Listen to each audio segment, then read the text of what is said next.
Bismillahirrahmanirrahim. Assalamualaikum warahmatullahi wabarakatuh.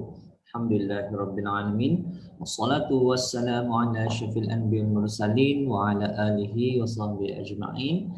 Tuan-tuan dan puan-puan rakan-rakan yang setia bersama kami, ini adalah malam ketiga dalam sembang tahajud bersama saya. Okey, Rizal dan juga sahabat saya Tuan. Oh, Tuan Fanan.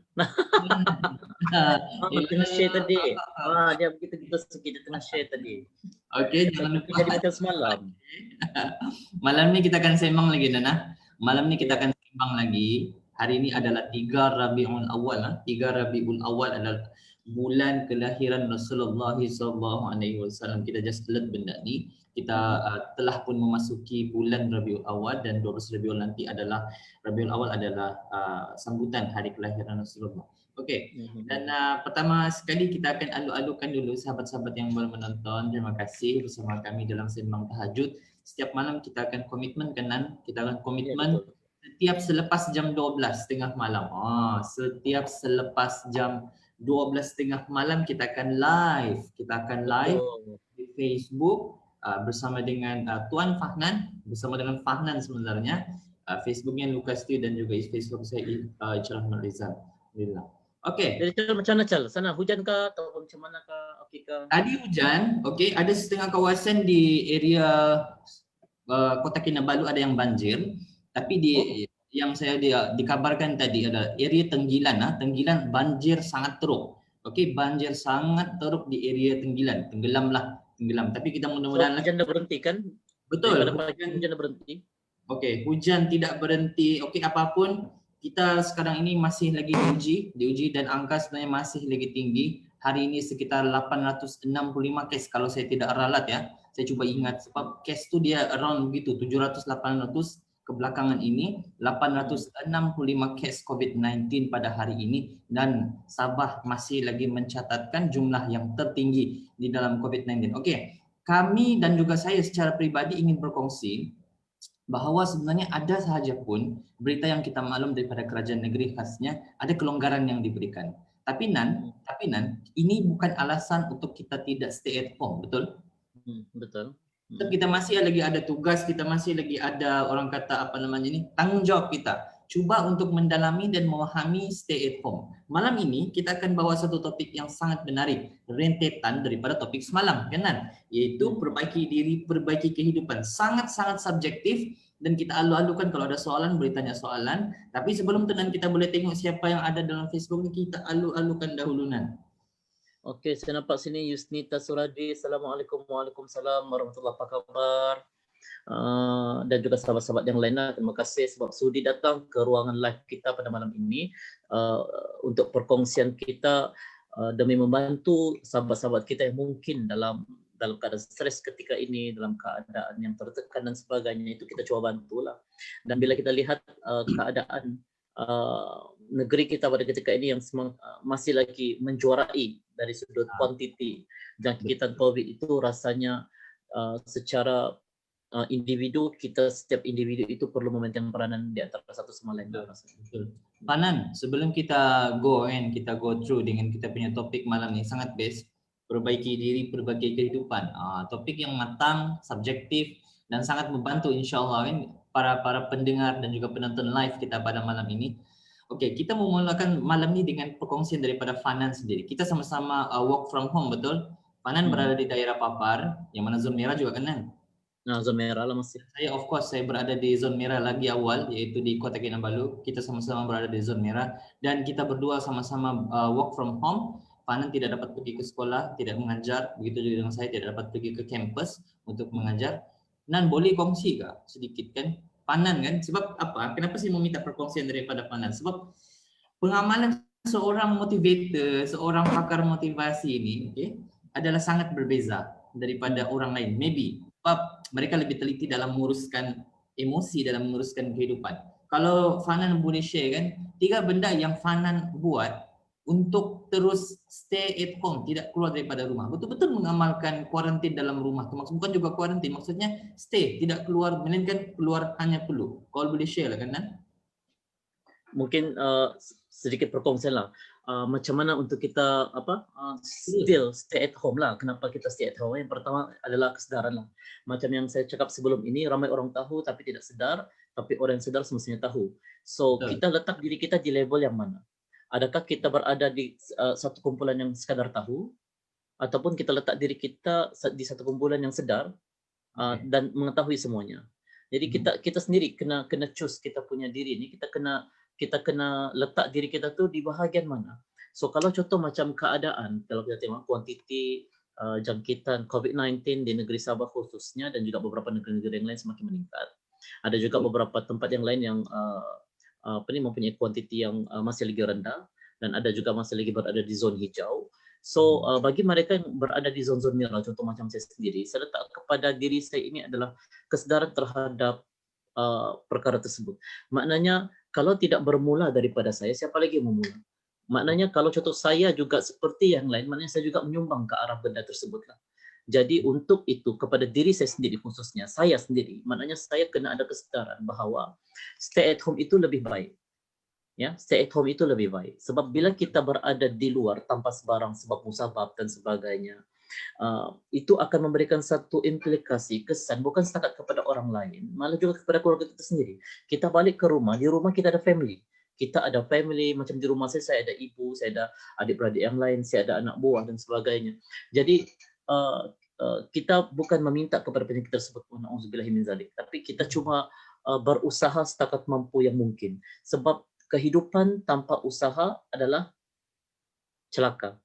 Saya boleh kategorikan begitu. Kehidupan tanpa usaha adalah celaka. Mereka yang berusaha untuk improve kehidupan mereka adalah orang yang lebih baik. Tetapi jika mereka stay, malah jatuh dan tidak bangkit. Orang yang jatuh tetapi dia tidak bangkit adalah mereka-mereka yang kita boleh kategorikan sebagai orang-orang yang gagal. Kenapa saya cakap celaka? Sebab dia ada beberapa di dalam ayat-ayat Quran menjelaskan perkara-perkara tersebut. Ya, jadi saya rasa Tuan Rizal lagi bapak. Betul. Cuma apa yang ingin saya tekankan di sini adalah apa peranan kita sebagai seorang netizen, schooltizen, satu istilah yang digunakan oleh Tuan Rizal, schooltizen, netizen, semuanya ada zen-zen di belakang dalam memastikan jumlah ini dapat dikurangkan kepada satu angka yang kita rasa selamat pada ketika ini. Betul, ini angka merupakan ini bukan gurauan. Angka ini bukan gurauan. Apapun rumus yang kita dengar di luar sana, sama ada ianya berbentuk itu dan ini dan sebagainya, saya secara pribadinya menyatakan bahawa perkara ini perkara yang perlu kita ambil serius. Ya, perkara ini perkara yang perlu kita ambil serius, apa yang di depan mata kita. So stop bagi tahu ataupun menyebarkan berita-berita yang mungkin tidak memberi manfaat kepada kita. Contohnya ini merupakan satu agenda itu, agenda ini dan sebagainya. Sekarang kita fokus how you want to solve the problem. Bagaimana untuk kita mengatasi masalah tersebut. Sebab bila kita menyebarkan berkenaan dengan fahaman, pemikiran, tentang beberapa perkara, contohnya macam agenda dan sebagainya, seolah-olah kita ini menuding di antara satu dengan yang lain. Kau yang salah, aku betul, kau salah. Ini merupakan salah satu sikap cal yang berada di bawah kategori kesedaran keegoan. Macam saya cakap semalam, kesedaran ini dia ada dua, satu kesedaran ketuhanan, satu kesedaran keegoan. So once kita cuma memikirkan diri kita, aku mau ini, aku begini, aku tidak boleh begitu sebab aku yang jenis begini, kau tidak boleh lain aku begitu sebab aku yang begini. So, bila kita jenis yang begitu, maknanya kita sudah ada satu term dalam satu kelompok kesedaran keegoan. Sebab kita mau orang lain ikut cara kita, dalam pada masa yang sama kita tidak mahu berikan apa yang orang lain mahu. Seperti mana yang kita mahu. So itu sudah tidak adil. Contoh macam kita mahu dihormati, tapi how we respect each other. Kita mau love, kita mau disayangi, kita mau orang mencintai kita, tetapi sejauh mana kita mencintai orang. Betul. Jadi dalam contoh macam teruskan. Contoh macam, okey, kita mahu selamat, kita mahu sehat dan sebagainya. Tapi kita juga menyumbang ke arah pergerakan yang tidak terkawal ini. So maksudnya Di sini adalah sekiranya kita mahu diri kita selamat dan sebagainya. So begitu juga dengan orang lain. So kita kena pikirkan di situ. Kesadaran itu perlu dalam memastikan khususnya pandemik COVID-19 ini dapat kita atasi secara bersama. Oke, Itu sedikit pandangan daripada saya lah.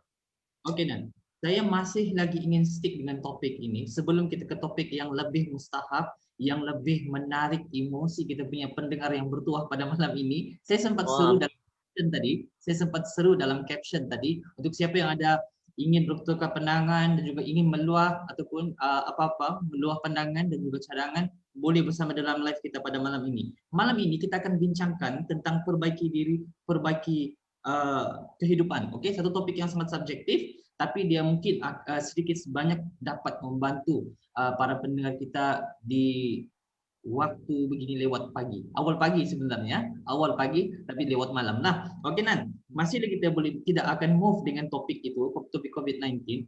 Saya ambillah kesimpulan daripada yang Fanan kata tadi. Artinya di sini Nan, dalam bahasa Arab kita sebut kita ni kena jadi qudwah hasanah. Maksudnya role model, ikutan yang baik.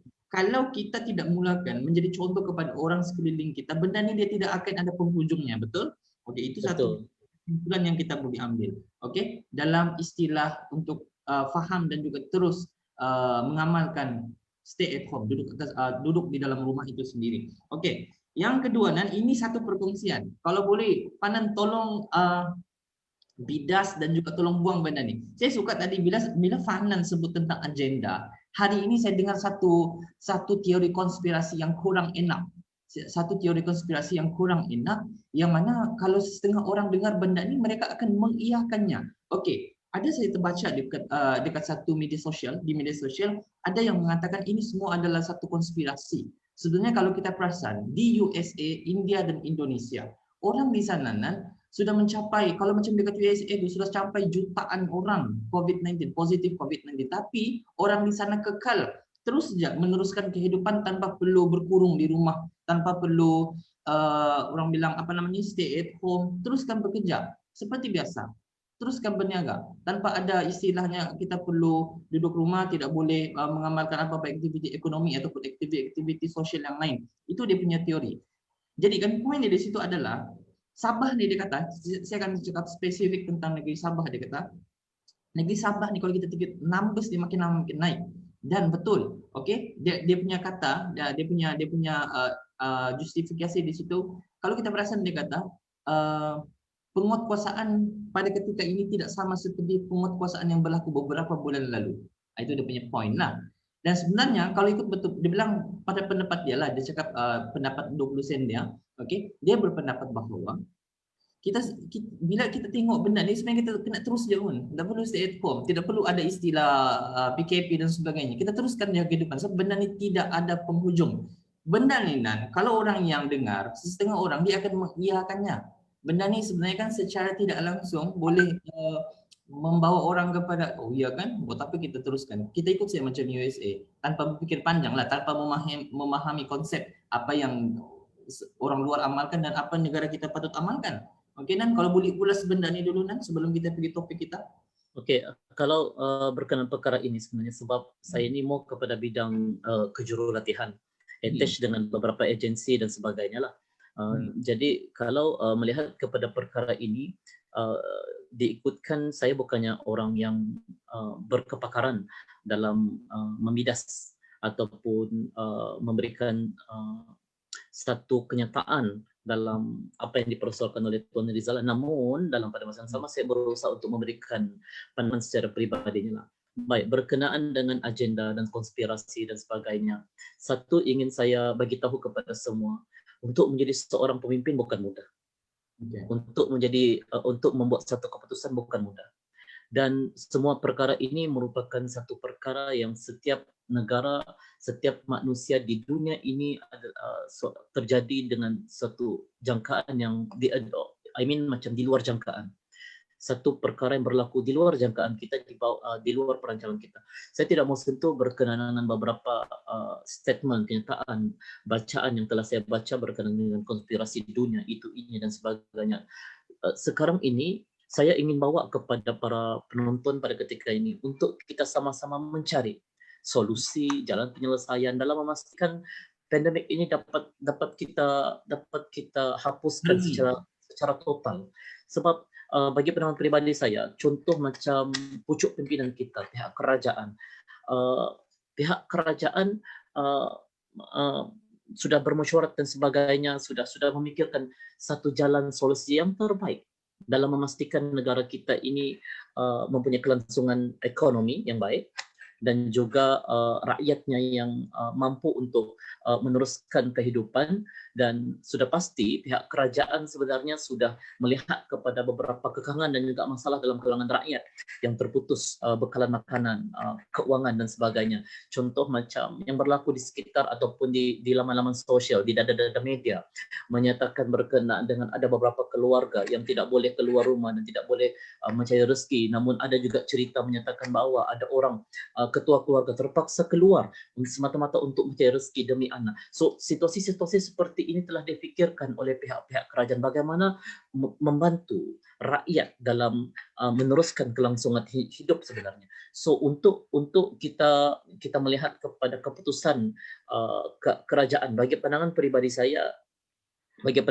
saya, keputusan yang dikeluarkan itu bukan satu keputusan yang dikeluarkan tanpa perbincangan ataupun tanpa musyawarah. Pastinya telah berlaku beberapa kajian dan juga penyelidikan. Pastinya sudah dilakukan beberapa perbincangan secara berfasa untuk mengeluarkan satu statement. Sebab bila kita melihat kepada perkara ini, kenyataan statement yang dikeluarkan sekiranya ianya bertentangan dengan fitrah manusia, pasti manusia itu akan memberontak. Dan kita sudah sedia maklum bahawa setiap manusia, saya, Chal dan juga seluruh rakyat Malaysia mempunyai pandangan dan juga buah fikiran berkenaan dengan perkara yang terjadi pada waktu ini. Dan apapun keputusan kerajaan pada ketika ini, pastinya pihak di luar sana juga mempunyai pro and con dalam menilai setiap keputusan yang telah diberikan. Tetapi berbalik kepada peranan kita sebagai seorang rakyat Malaysia. Adakah kita ingin melihat bangsa kita bangsa Malaysia ini terus dijangkiti dengan pandemik COVID-19? Adakah kita ingin teruskan bangsa Malaysia ini terus saling tuding-menuding antara satu dengan yang lain? Adakah kita ingin masih mengekalkan konsep orang kata berpuak-puak, kau bangsa itu, aku bangsa ini, kau kaum itu, aku kaum ini, sehingga boleh mencetuskan orang kata mencetuskan persepsi yang tidak bagus, prejudice, pergaduhan dan sebagainya. Sampai bila perkara ini ingin diteruskan, kita selaku rakyat Malaysia, kita selaku bangsa Malaysia sepatutnya bangkit, bekerja sama dalam kita membangunkan dalam segala perkara, antaranya pembangunan insan, kerjasama mengatasi COVID-19 terutamanya yang melanda wabak pada ketika ini. Kita sebenarnya dilanda masalah keluarga pada ketika ini. Dugaan keluarga kita sangat besar. So apa yang perlu kita lakukan adalah untuk memberikan sepenuh kerjasama kepada kerajaan kita pada ketika ini. Padahal saya bukan ingin menyebut tentang politik, siapapun memerintah. Ya, siapapun memerintah, saya secara pribadinya sami'na wa ata'na. Ya, saya dengar, saya taatlah. Maknanya siapapun memerintah itu merupakan cerita Tuhan, takdir Tuhan, tentatif Tuhan, jadwal Tuhan menentukan siapa yang ingin memerintah pada ketika itu. Ya, soal pilihan raya dan sebagainya itu merupakan satu usaha di peringkat manusia dalam menentukan siapa kerajaan yang akan memimpin negara Malaysia pada ketika ini. Jadi Tuhan telah mentakdirkan bahawa kerajaan yang memimpin sekarang ini adalah kerajaan yang memerintah pada ketika ini. Jadi kita kena taat dan kita kena akur apa yang telah dikeluarkan keputusan. Sebab setiap keputusan yang dijalankan berdasarkan kepada data yang diberikan oleh beberapa agensi. Data yang telah diberikan oleh beberapa agensi. Kerajaan negeri membuat keputusan, contoh negeri Sabah, membuat keputusan berdasarkan kepada data yang diberikan oleh beberapa agensi. Maknanya berdasarkan kepada data itu, perbincangan dijalankan secara berfasa, secara berperingkat, maka keluarlah satu keputusan demi melihat kepada demi kelangsungan hidup rakyat pada ketika ini. Contoh mereka yang secara total berniaga pada ketika ini untuk meneruskan kelangsungan hidup, perlunya kepada perniagaan. Mereka yang terputus bekal makanan, apa usaha-usaha yang dilakukan oleh pihak kerajaan dan juga pihak kita. Ya, maknanya kalau contoh macam kita salahkan kepada pihak kerajaan itu, ini dan sebagainya. So kita lihat apa pula peranan kita dalam memastikan bahawa orang yang berada sekeliling kita itu mendapat makanan juga. Ya, kalau contoh macam kita serahkan secara total kepada pihak kerajaan dalam membasmi kepada perkara ini tanpa kerjasama rakyat itu sendiri, maknanya kita sudah tidak membantu dalam memastikan pandemik COVID-19 ini dapat dibantah secara total. Betul, betul Nan. Kalau saya boleh petik kesimpulan untuk perkongsian daripada Fahnan itu tadi, saya terbaca satu perumpamaan daripada seorang penganalisis politik. Dia katakan ini bukan kita mencerita politik, tapi kita try untuk nampakkan kepatuhan kita kepada stay at home itu sendiri, kepatuhan kita kepada perintah untuk terus jaga penjarakan sosial dan tidak mengamalkan aktiviti-aktiviti sosial walaupun mulai ada kelonggaran ketika ini. Oke, saya ingin petik satu perumpamaan yang diberikan oleh seorang penganalisis politik. Politik ini bagi sebuah negara ataupun negeri itu ibarat cuaca. Kadang-kadang dia cantik seperti pelangi. Kadang-kadang dia ribut sehingga menjejaskan orang yang tinggal di bawah itu. Namun kita sebagai individu yang tinggal di bawah pimpinan seorang pemimpin, sekumpulan pemimpin, kita belajar untuk patuh dan tidak mengaitkan ketidakpuashatian kita tuh dengan melanggar sesuatu yang boleh mengganggu gugat keselamatan dan juga kesehatan orang lain. Betul kan Nan? Jangan kita jadikan biarlah aku langgar sajalah sebab ini sekian-sekian, sebab kerajaan ini sekian-sekian.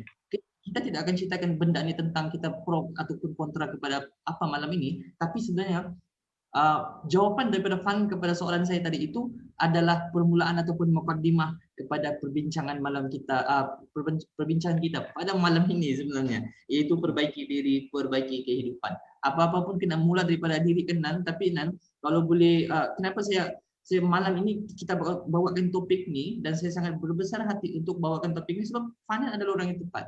Fanan merupakan ketua jurulatih utama di bawah unit adab dan nilai sektor pendidikan Islam Jabatan Pendidikan Negeri Sabah merangkap jurulatih kebangsaan khususnya di negeri kita yang tercipta ini, di negeri Sabah. Jadi sebenarnya Fanan ada have many rights untuk cerita benda ini dan kongsikan kepada kita secara umum berdasarkan pengalaman-pengalaman handle program, okay? Jawatan sebagai seorang ketua jurulatih utama ini ada satu mandat yang diberikan oleh pihak yang berautoriti daripada jabatan, khasnya daripada Jabatan Pendidikan Negeri Sabah, okey, di bawah sediaan SPI Sektor Pendidikan Islam.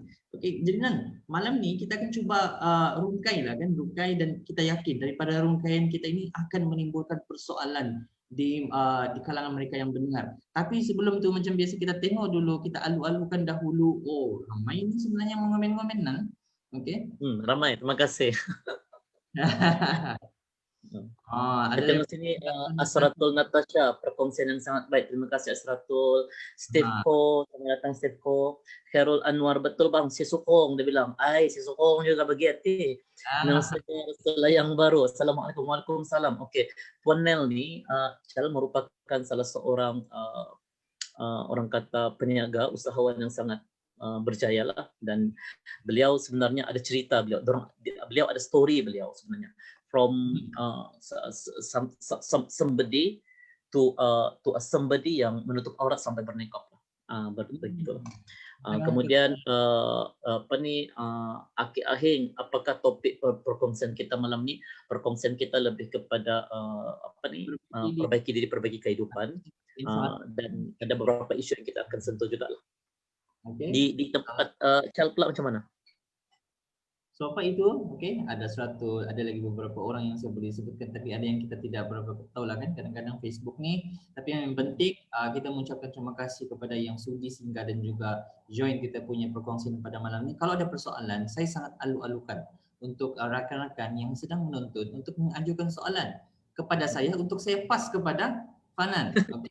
Ini satu peluang. Sebab apa? Tuan Fanan ni adalah jurulatih kebangsaan. Okey, khasnya di dalam bidang arena pendidikan. Ini satu peluang untuk kamu mengajukan soalan.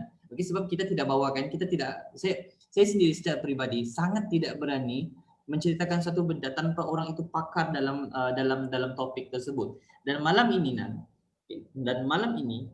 kita boleh mulakan dengan cerita perbaiki diri. Bila kita cerita tentang perbaiki diri, artinya basically setengah ataupun segelintir manusia itu dirinya itu tidak sempurna dan ada mungkin berlaku kekurangan dalam diri dia.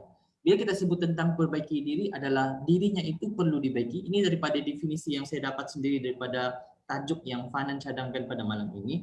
Bila kita sebut tentang perbaiki diri artinya ada sesuatu benda yang kita perlu buang dalam diri dan ada satu benda ataupun potensi yang kita perlu keluarkan dalam diri kita supaya kita tuh boleh menjadi seorang yang lebih baik. Kita tidak akan sempurna. Itu fakta. Manusia tidak akan sempurna. Tetapi manusia itu boleh menjadi lebih baik dengan cara memperbaiki diri.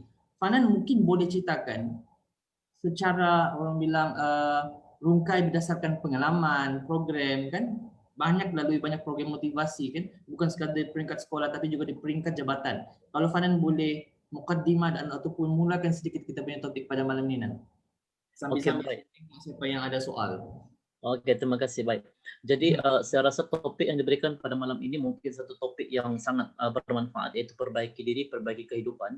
Sebenarnya kan Chal, kenapa kita perlu perbaiki diri? Saya sendiri pun perlu perbaiki diri setiap masa sebenarnya. Sebab setiap manusia itu sebenarnya ada kelemahan. Saya juga ada kelemahan. Ini mungkin kelebihan saya lah, salah satu kelebihan yang Tuhan bagi kepada saya untuk saya boleh berbicara, boleh orang kata menjumpai satu benda yang boleh kita kongsikan kepada seluruh rakyat, kepada seluruh sahabat-sahabat kita, sehinggalah terjumpanya sehingga menjadi seorang founder Ultra Emotions, dan ada beberapa model yang kita susun sebenarnya. Begitu juga dengan saudara Tuan Rizal. Tuan Rizal ni sebenarnya dia merupakan salah seorang pensyarah di Universiti Malaysia Sabah. Dan bidang beliau di situ apa yang beliau ajar adalah bahasa Arab lah, dan sudah pasti bila kita melihat satu institusi IPTA yang orang kata terkenal di seluruh Malaysia juga, di samping itu beliau juga sebelum ini punya pengalaman-pengalaman yang sebenarnya saya juga banyak belajar. Beliau attach dengan Yadim ya, selaku dai, pegawai dakwah yang terlibat secara langsung program-program dakwah khususnya kepada mualaf-mualaf lah, contoh begitu. So macam kami lah, keluarga mualaf begitu. Okey, baik. Sebab orang heran, kenapa kau punya nama itu Lukas Leo, dia bilang. Tadi okey, sebelum tu kan saya mencela lah kan tadi, okey, apabila live bersama live bersama Mudarisa Lisa, founder kepada Little Imtiaz Center, pakar bahasa Arab kanak-kanak. Tadi petang saya pada join, alhamdulillah, terima kasih kepada yang join. So dia tanya, malam ni kau akan live dengan Lucas Liu, tapi kenapa kau panggil dia Fahnan Kenapa? Tapi nama FB dia Lucas Liu. So aku cakap dia conversion family tu biasalah aku bilang. So family yang, tapi itu nama yang dia tidak akan remove, dia akan kekal guna di situ, betul kan? Betul. Actually nama itu dia ada kisah dia sebenarnya. Cara saya mendapatkan nama itu sebenarnya dia ada kisah, dia ada story dia. So tapi mungkin pada masa akan datang kita boleh berkongsi berkaitan dengan nama tersebut lah. Begitu. Tapi itu bukanlah nama yang dalam IC sebenarnya ya. Nama saya dalam IC ni Muhammad Fahnan yang inilah. Tapi Nan, okey, sebelum tu saya alu-alukan lagi kehadiran kita punya pegawai atas Yayasan Sabah di Kahira, Tuan Haji Hafiz Hamzah. Abang Hafiz Hamzah juga menonton bersama kita pada malam ni. Ahlan wa sahlan bang. Malam ni kami akan kongsikan lagi beberapa topik yang boleh membantu siapa yang menonton pada malam ni, insya-Allah, terutamanya dalam bab penulisan emosi, insya-Allah. Tapi Nan, kita akan cerita tentang perbaiki diri berdasarkan pengalaman Pak Nan. Tapi kita kalau boleh kita tidak mau terskip persoalan daripada kita punya penonton. Itu lagi aula juga. Okey, daripada Asratul Natasha. Okey, Asratul Natasha ni Nan, dia merupakan founder juga kepada sebuah pusat tuition di Keningau, okey, iaitu Pusat Tuition Genius. Dia ni masih muda, okey, dia masih muda, junior saya dekat UMS. Okey, dia sekali lah tu dengan Khairul Anwar yang di atas tu. Diorang ni sama-sama lah ni. Okey, jadi dia di sini dia ada soalan Nan, okey. Bagaimana mahu Gus memotivasikan student untuk terus rajin belajar? Sejak PKP-B, semangat student untuk belajar semakin berkurangan. Okey, ini adalah benda yang dia adukan dengan saya saban kali Nan. Okey, sebab kami berada di niche yang sama, iaitu pendidikan, cuma dia ni lebih kepada science stream lah. Okey, boleh follow dia punya Facebook Asratul Natasha ataupun follow dia punya FB page Pusat Tuition Genius lah, PTG. So ini antara benda yang dia perolehi apabila masuk PKP-B. Sebab pelajar ni Nan, dia belajar di rumah. Okey, sebelum kita korek kita punya topik yang paling basic malam ni, paling utama malam ni. Bila dia pelajar berada di rumah, okey, pelajar pun work from home juga, tidak pergi ke sekolah. Motivasi pelajar tu menurun. Itu adalah dapatan yang beliau dapat sendiri sebagai seorang founder. Juga dia perasan semangat pelajar tu untuk buat sesi kelas online pun agak menurun. Tapi dalam masa yang sama, parents kepada pelajar-pelajar yang di kelas tuition tempat Seratul mengajar ni, parents tetap inginkan guru-guru beri juga yang terbaik kepada anak-anak dia orang. Cuma anak-anak ni pandai lain pula semangat dia kalau sudah work from home kan. Di sekolah dia okey sedikit, tapi bila masuk di rumah ni kan, dia punya fokus tu mungkin lari pergi game. Dia rasa macam cuti panjang pula. Kalau berilah kan 1-2 poin lah untuk jawab kepada soalan Asratul. Okey, baik. Sebenarnya masalah motivasi dalam kalangan student ni sebenarnya dialami oleh di semua agensi lah juga. Betul. Ya, sama ada di peringkat KPM itu sendiri juga mengalami masalah yang sama.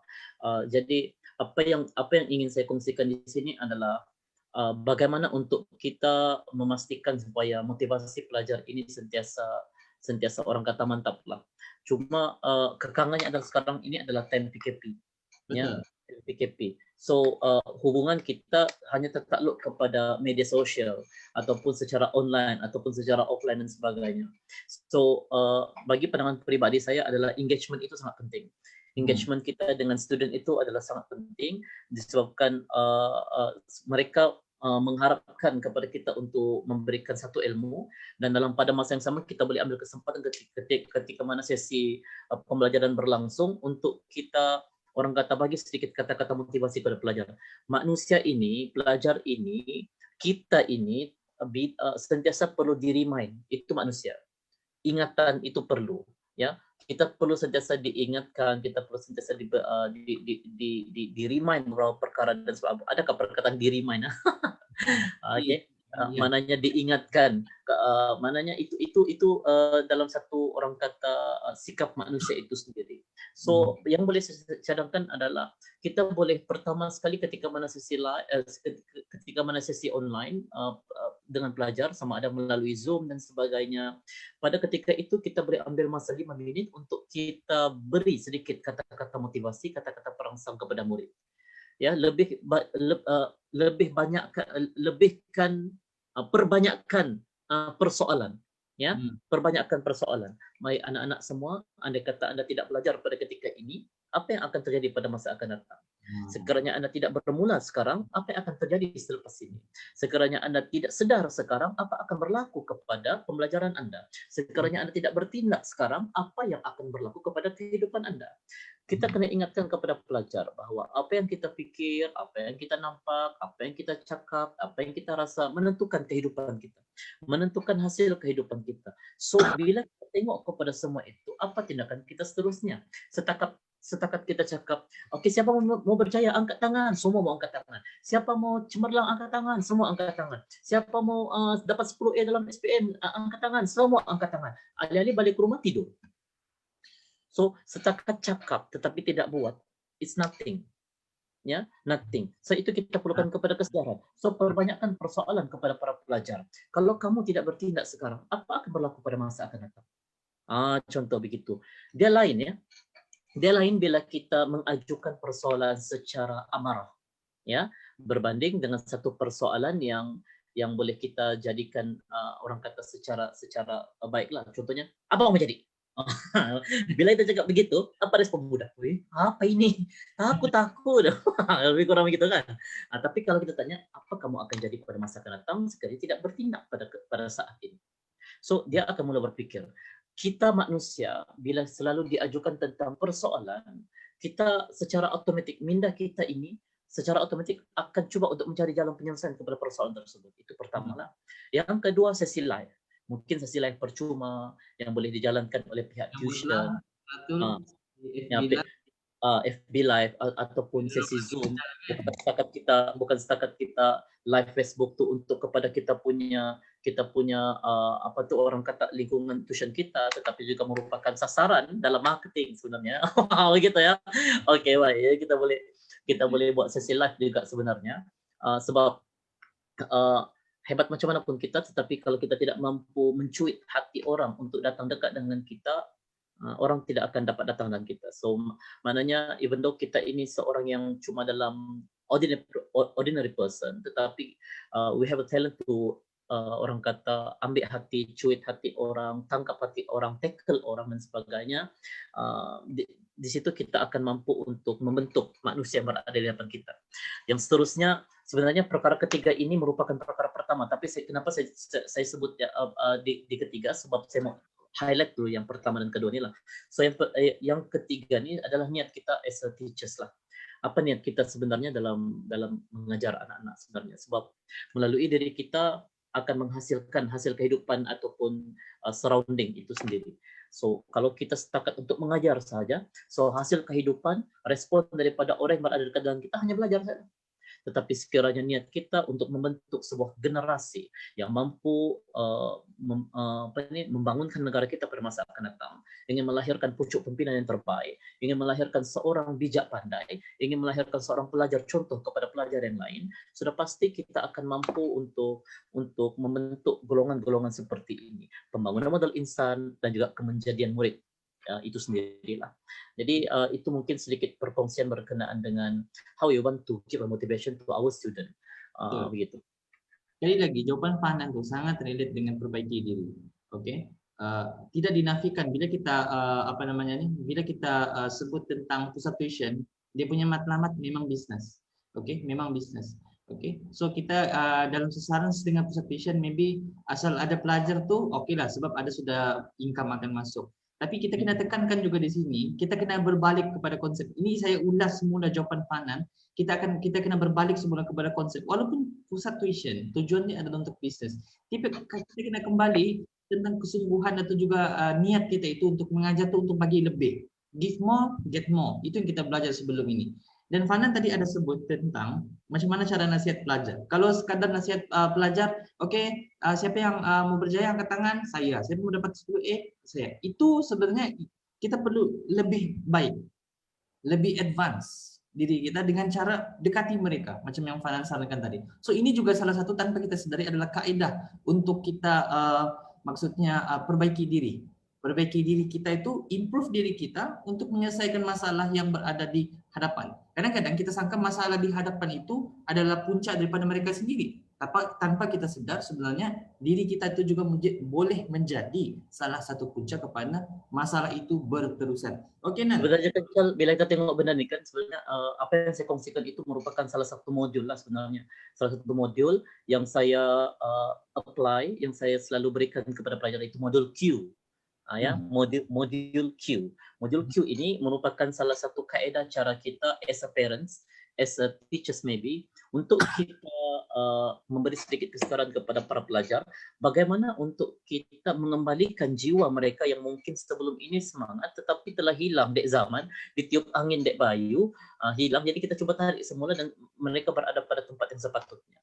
Ya, sebab Q itu stand for questioning lah. Dia lebih kepada persoalan-persoalan yang boleh menyebabkan orang tu sentap dan sebagainya. Itu orang kata ada yang cakap soalan sentap dan sebagainya. Actually soalan-soalan seperti ini ada certain part yang sesuai untuk digunakan, ada certain part juga dia kurang sesuai untuk digunakan. So kita kena tahu bila dan waktu yang boleh kita gunakan benar-benar seperti inilah. Begitu. Okey. Nan, bila kita tidak sempat mau. Okey, malam ni selagi ada soalan, selagi itu kami akan cuba jawab lah kan, Nan. Dalam masa yang sama kita cuba bawa juga topik kita ni, walaupun daripada awal minit tadi kita cuba untuk rungkaikan, Nan. Okey. So daripada Aki Ahing kita akan cuba jawab dulu. Kalau tidak ada soalan, kita akan go terus kepada kita punya perbincangan kan, Nan? Boleh kan? Boleh, tidak masalah.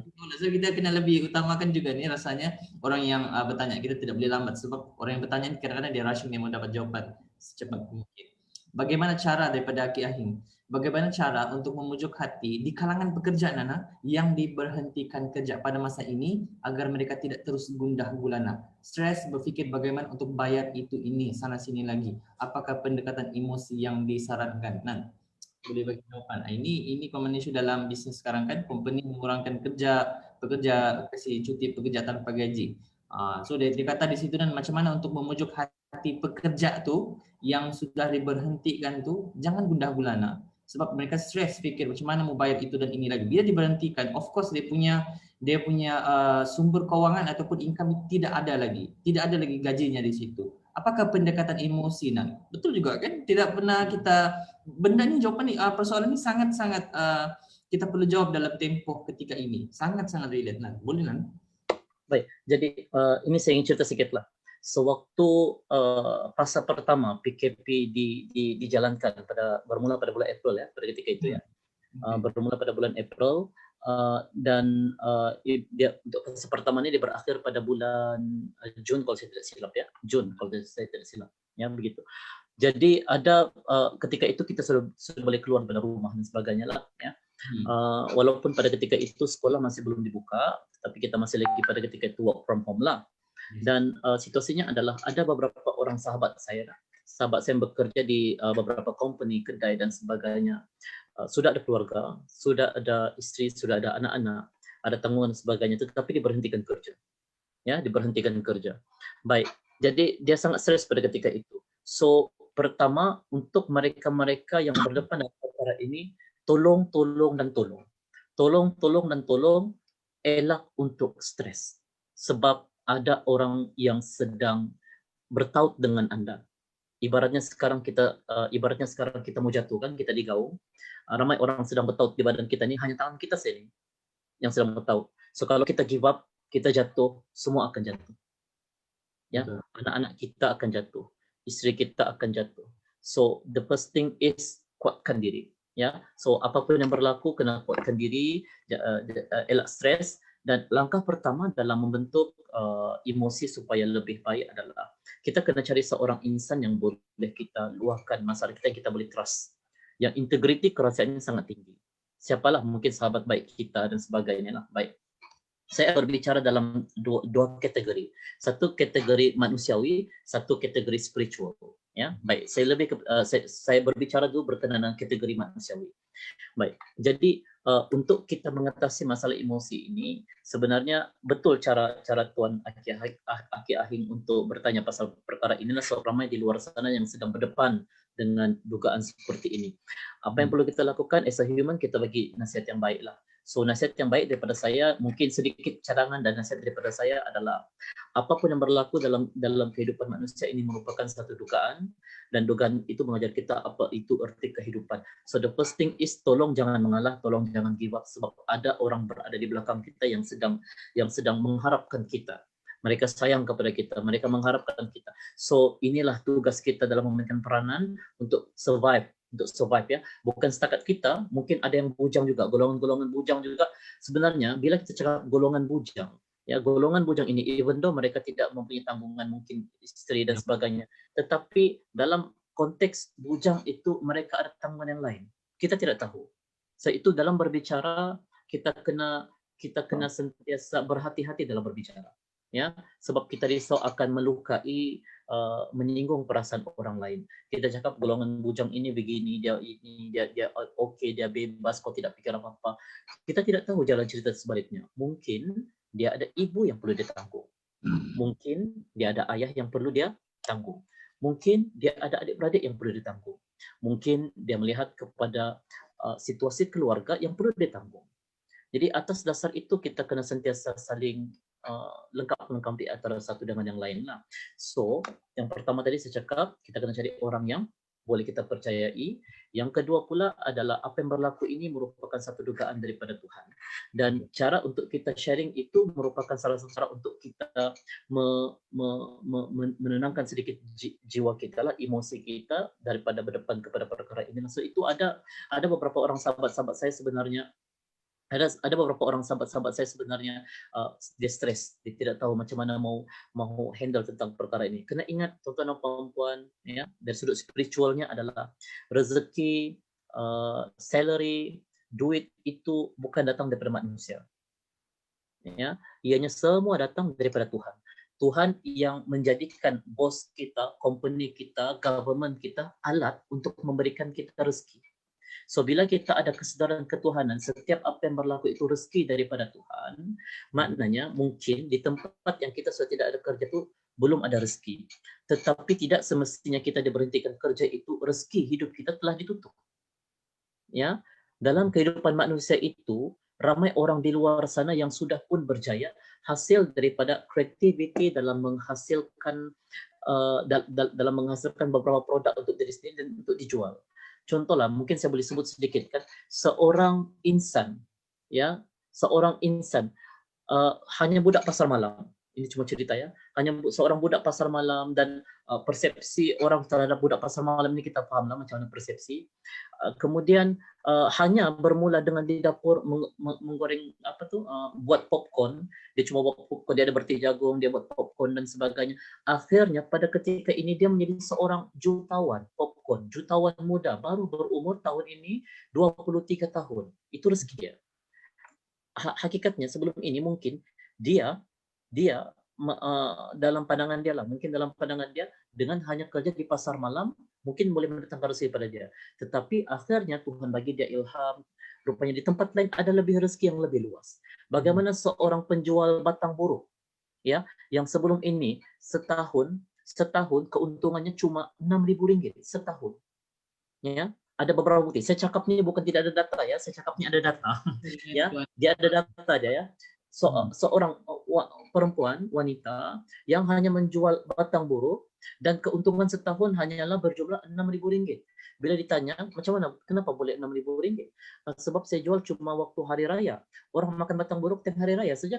Waktu tu dia sudah dapat dia sudah dapat dia punya poin dia di situ bahawa orang akan makan batang buruh mungkin tidak semestinya pada hari raya, mungkin jual pada yang lain. Dan akhirnya pada ketika ini dia telah menjadi salah seorang jutawan yang telah merekodkan keuntungan sahaja dalam kalau saya tidak silap dalam 4 juta something, kalau saya tidak silap 4 juta something. Dan bila ditanya apa dia 4 juta something, bila ditanya apa dia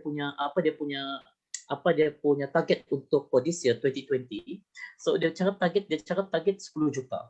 Begitu, maksudnya dia sudah ada perancangan, dia sudah plan dia lah. So bagaimana, ada lagi beberapa orang kisah-kisah yang lain. Ada sepasang suami isteri, Encik Ilham and wife. Encik Ilham and wife ni dia sehingga isterinya tersungkur, dia tidak tahu mau buat apa.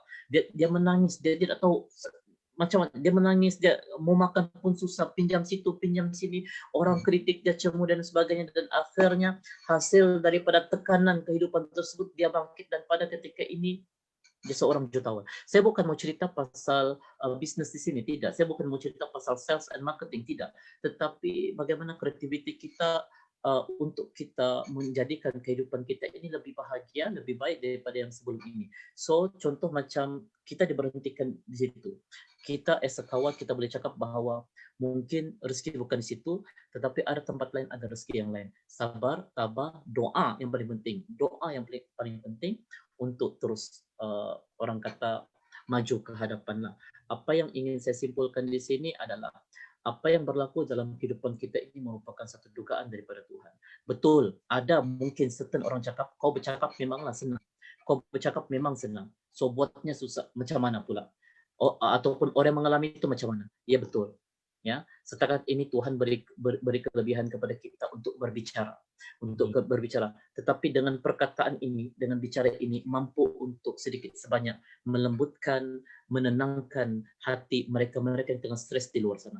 Sebab kenapa? Orang stres ini hanya perlu kepada sokongan, dokongan, support daripada orang lain. So itu di antara orang kata sedikit cadangan yang boleh saya berikanlah. So pendekatan yang lain adalah kita banyakkan berdoa, sebab rezeki itu terletak pada tangan Tuhan dan Tuhan yang memberikan rezeki itu kepada manusia. Kita doa apa yang, kalau contoh rezeki kita di langit diturunkan, kalau rezeki kita di dalam di dalam bumi dikeluarkan, kalau jauh didekatkan, kalau sukar dipermudahkan. Mudah-mudahan siapa yang mendengar mengalami situasi seperti ini, semoga dipermudahkan urusan dan semoga mendapat rezeki yang melimpah ruah, insya-Allah. Betul. Kita respon kan? Kita respon. Okey. Rasanya menjawab kepada persoalan Aki Ahing. Okey, ini adalah satu benda yang sangat banyak berlaku ketika ini. Dalam masa yang sama betul Nan. Okey. Sebanyak mana pun ada yang menisbahkan orang yang positif COVID-19 pun ramai, orang yang terkesan dengan kena buang kerja pun ramai. Sampai ada yang buat perumpamaan begitu. Maksudnya musibah itu datang pada ketika ini dan mudah-mudahan ini adalah satu orang bilang penghapusan dosa daripada Tuhan kepada hamba-Nya insya-Allah. Okey, kita jawab dulu salam. Kita punya tetamu malam ni. Assalamualaikum, limpas sekejap Teacher Sheila. Teacher Sheila ni kalau dia masuk kau siap pula. Waalaikumsalam. Soalan-soalan dia Teacher ni Sheila amat terkenal dalam segmen kita ya, Chang. tahajud. Thank you teacher sebab selalu setia bersama kami. Ini adalah malam ketiga sembang tahajud. Okey Nan. Bila sebut tadi kan perbaiki diri, perbaiki kehidupan. Baru saya perasan, rupanya dia sangat subjektif juga, okey? Sebab setiap manusia ini secara umum dia memang dia akan memperbaiki kehidupan dia setiap hari. Even ulama, ilmuwan pun, okey? Kalau saya boleh sebutkan ulama-ulama dahulu, contohnya imam-imam, Imam Syafi'i, mereka juga memperbaiki mereka ini dengan menambah lagi ilmu, belajar lagi benda baru untuk menjadi yang lebih baik. Okey? Apatah lagi kita yang serba kekurangan ini adalah satu keperluan. Okey. Misalnya malam ni saya ingin tanya kepada Fanan, ingin cerita daripada skop mana? Kelompok mana? Perbaiki diri itu pun secara umum, boleh tak? Teruskan. Baik. Saya sebenarnya mungkin kalau topik ini berkenaan dengan perbaiki diri, perbaiki kehidupan, ini lebih kepada semua kelompok. Khusus kepada mereka-mereka yang terkesan dengan COVID-19. Macam soalan yang sangat terbaik oleh Aki Ahing tadi itulah. Apa yang saya cakap tadi itu merupakan salah satu sedikit sebanyak apa yang ingin saya akan utarakan sebenarnya selepas inilah, apa yang ingin saya bentangkan selepas ini. Dan perbaiki diri, perbaiki kehidupan ini adalah perlu dalam setiap kehidupan manusia supaya kita mampu untuk mendepani dugaan-dugaan yang melanda dalam kehidupan kita lah. Dan kita jadi the best daripada the best sebelum ini. Orang begitulah ya. Sebelum itu saya ingin raikan juga kawan-kawan di tempat saya ini, Hari Muslim. Terima kasih Hari Muslim dan juga beberapa sahabat-sahabat yang lain lah ya. Terima kasih banyak. Okey. So Nan, kita boleh teruskan lagi kita punya ulasan tentang perbaiki diri, perbaiki kehidupan ni. Okey Nan. Okey, saya bagi satu contoh. Of course, bila saya yang bertanya, saya akan mewakili warga-warga pendidikan. Macam itulah. Tidak akan lari. Ini malam ketiga, of course saya akan cerita tentang schoolism lagi. Okey, ke sekolah lagi, perbaiki diri, perbaiki kehidupan. Dan ini kita akan cerita sedikitlah tentang kelesuan emosi di kalangan guru. Fahnan merupakan seorang jurulatih kebangsaan. Fahnan juga merupakan seorang jurulatih adab dan nilai SPI Jabatan Pendidikan Negeri Sabah. Okey. Pengalaman di situ mungkin akan membawa kepada persoalan ini, iaitu macam mana kita mau mengekang kelesuan emosi di kalangan guru. Ini tidak dinafikan wujud. Kelesuan emosi dari kalangan guru ini tidak dinafikan wujud. Okey. Menangani kelesuan emosi dalam diri ini secara tidak langsung adalah satu proses memperbaiki diri. Kalau boleh Fanan ulas dan lungkaikan persoalan ini. Baik, sebelum itu saya ingin beritahu dulu berkenaan dengan guru itu sendirilah. Ya. Guru datang ke sekolah untuk memberikan ilmu kepada murid, kepada pelajar.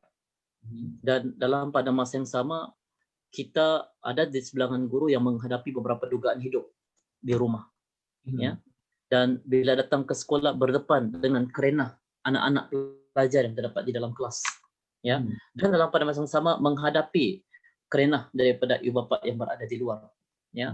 Jadi sometimes itu juga di antara salah satu faktor kenapa kelesuan emosi berlaku dalam kalangan guru sebenarnya. Apa yang boleh saya katakan di sini adalah topik kita ini adalah berkenaan dengan perbaiki diri, perbaiki kehidupan. So dia punya jawaban sangat simple. Bila kita tidak perbaiki diri, maknanya kita tidak perbaiki kehidupan, betul atau tidak? Orang yang memperbaiki diri adalah mereka yang akan memperbaiki kehidupan mereka. Tetapi mereka yang tidak memperbaiki diri, mereka tidak mahu untuk memperbaiki kehidupan. So, bila sebut tentang kelesuan emosi, sebenarnya berlaku dalam kalangan semua orang, termasuk mungkin saya sendiri. Ya, so itu kenapa kita memerlukan satu circle yang baik supaya kelesuan emosi ini dapat ditangani dengan baik.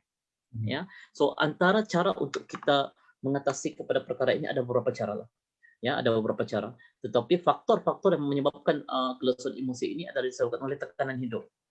Ya, tekanan hidup, keuangan, politik di tempat kerja, situasi yang berlaku di tempat kerja, apalagi ya, keyakinan diri yang agak rendah dan sebagainya. Ini merupakan di antara faktor-faktor yang boleh menyebabkan seseorang itu bila datang ke sekolah, bila datang tempat kerja, dia punya motivasi itu agak rendah. Dia akan berada di dalam satu iklim yang dia rasakan bahwa aku tidak mampu untuk handle benda ini. Aku ni sangat stres, aku begini dan sebagainya. So, orang-orang seperti ini, golongan seperti ini memerlukan satu circle supaya dia boleh dapat membangun daripada kelulusan emosi itu sendirilah. Itu di antara mukaddimahnya lah, Chan. Ya, itu di antara mukaddimahnya. Jadi contoh macam bagaimana untuk kita memperbaiki diri. So orang yang tenang, orang yang mempunyai hati yang bersih, dia pasti dia akan memiliki kehidupan yang tenang.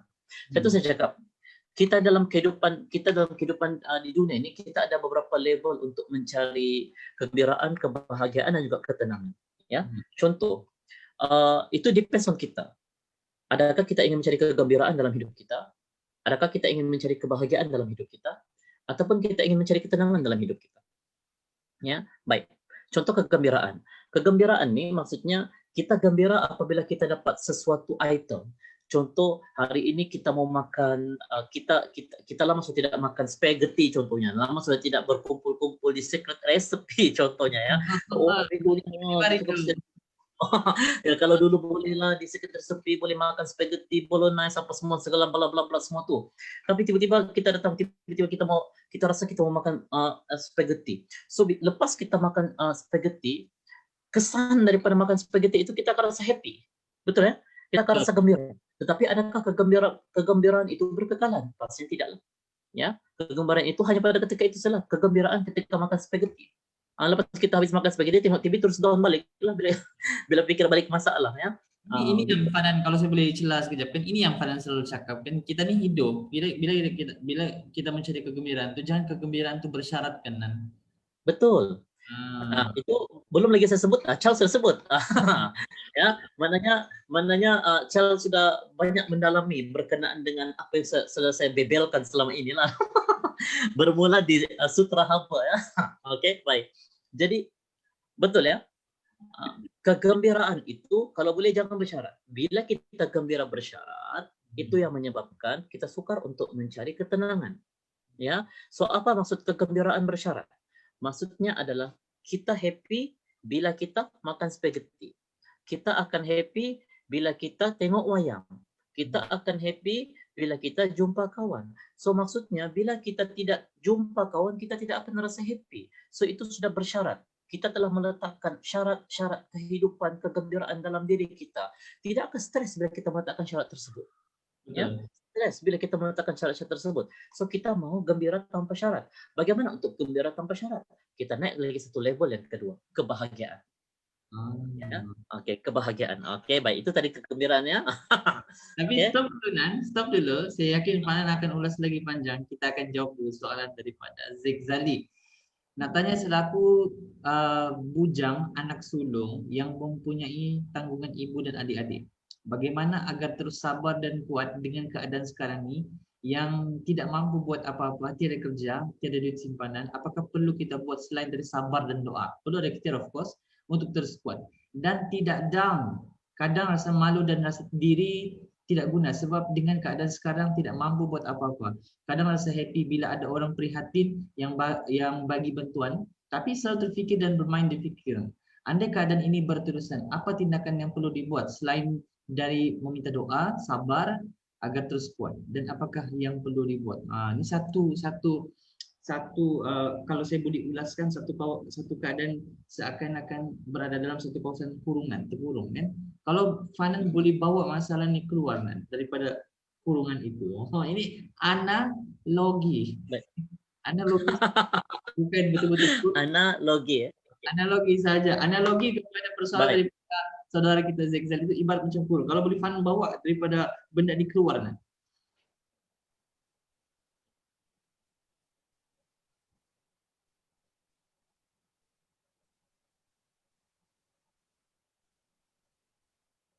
Oke, kita ada gangguan sedikit di situ. Oke, kita ada gangguan sedikit daripada depanan. Baik, oke. Terima kasih kepada Ali, ini merupakan salah seorang boleh. Oke sekarang. Oke, Pak, dia tinggal loading. 1 menit, 1 menit, 1 menit. Oke, sudah Oke Nan. sudah. Biasalah tuh gangguan. Oke, kita perlu bersyukur rasa Oke setiap baik. smooth, tapi Ya. hari ini ada sedikit gangguan. Tidak masalah, it's okay. Teruskan. Oke baik, terima kasih atas soalan. Saya yakin bahwa Zekzali merupakan salah seorang insan, seorang anak, seorang abang yang sangat memberikan satu orang kata inisiatif yang tinggi ataupun orang kata usaha yang tinggi dalam memastikan kelangsungan hidup dalam keluarga ya. Baik, Zekzali, terima kasih atas persoalan tersebut. Apa yang boleh saya katakan di sini adalah sabar dan doa itu penting. Ya, sabar dan doa itu bukan sangat penting. Namun di samping sabar dan doa itu kita perlu tambah satu lagi Zaid. Sabar, doa, kita tambah lagi dengan satu lagi tindakan. Dia macam ni Zaid dan juga semua para penonton. Di mana ada masalah, di situ ada peluang. Ya. Contoh di tempat kita ada masalah, di situ ada peluang. Kita berada dalam satu circle masalah, so kita cuba untuk kenal pasti apa jalan untuk menyelesaikan masalah tersebut. Baik, contohnya adalah sekarang ini mungkin Zekzali terputus hubungan dan sebagainya. Kadang-kadang dalam kehidupan kita nih, bila kita meminta-minta dan sebagainya, kita manusia, kita ada perasaan malu untuk meminta-minta, betul ya? Ya, dan setiap juga yang menonton situasi live kita pada malam ini juga mungkin bersetuju dengan kenyataan saya lah. Apa yang perlu kita lakukan adalah tindakan. Kita doa, kita usaha, dan kita bertindak daripada apa yang berlaku dalam situasi kita. Bertindak yang macam mana? Baik, dalam circle kita contohnya kita berada dalam satu circle, satu kampung, satu area, satu tempat yang mengalami masalah yang sama. So, apa yang Anda boleh lakukan, provide daripada tempat tersebut. Contoh, masalah orang di situ adalah susah untuk keluar mencari makan. Susah untuk keluar mencari makan. So, bagaimana sekiranya Zekzali menyelesaikan masalah orang tersebut? Mungkin Zekzali boleh mula menjual makanan dan sebagainya. Dan duit yang didapat itu, duit yang kita dapat itu, kita akan cuba untuk spread untuk kegunaan harian dan juga untuk simpanan sales kita, untuk perniagaan kita lah maksudnya di situ. So maknanya kita ada tindakan untuk keluar daripada masalah. Mungkin selama ini kita beranggapan dengan bekerja dengan orang baru kita dapat duit. Dengan bekerja di kedai baru kita dapat duit. Dengan bekerja dengan satu entity, satu orang baru kita dapat duit. Sebenarnya kita juga boleh menjadi bos kepada diri kita sendiri. So contoh macam Zekzali ya, ada seorang jutawan yang hanya menjual kacang. Ya, dia hanya menjual kacang dan keuntungan tidaklah seberapa. Tetapi bagaimana seorang penjual kacang yang mengalami kehidupan yang sama juga, susah untuk cari pendapatan, masalah keluarga dan sebagainya, dan akhirnya pada ketika ini dia menjadi seorang jutawan. Kenapa? Sebab dia ada usaha untuk keluar daripada masalah tersebut. Bila dia ada usaha untuk keluar daripada masalah tersebut, dia boleh menyelesaikan masalah kehidupan. So betul, kadang-kadang keadaan sekarang ini sebenarnya keadaan ini sebenarnya menjadi fikiran kita bagaimana untuk kita survive, di mana kita mencari rezeki dan sebagainya. Mungkin kita boleh mulakan apa yang ada di tangan Zekzali.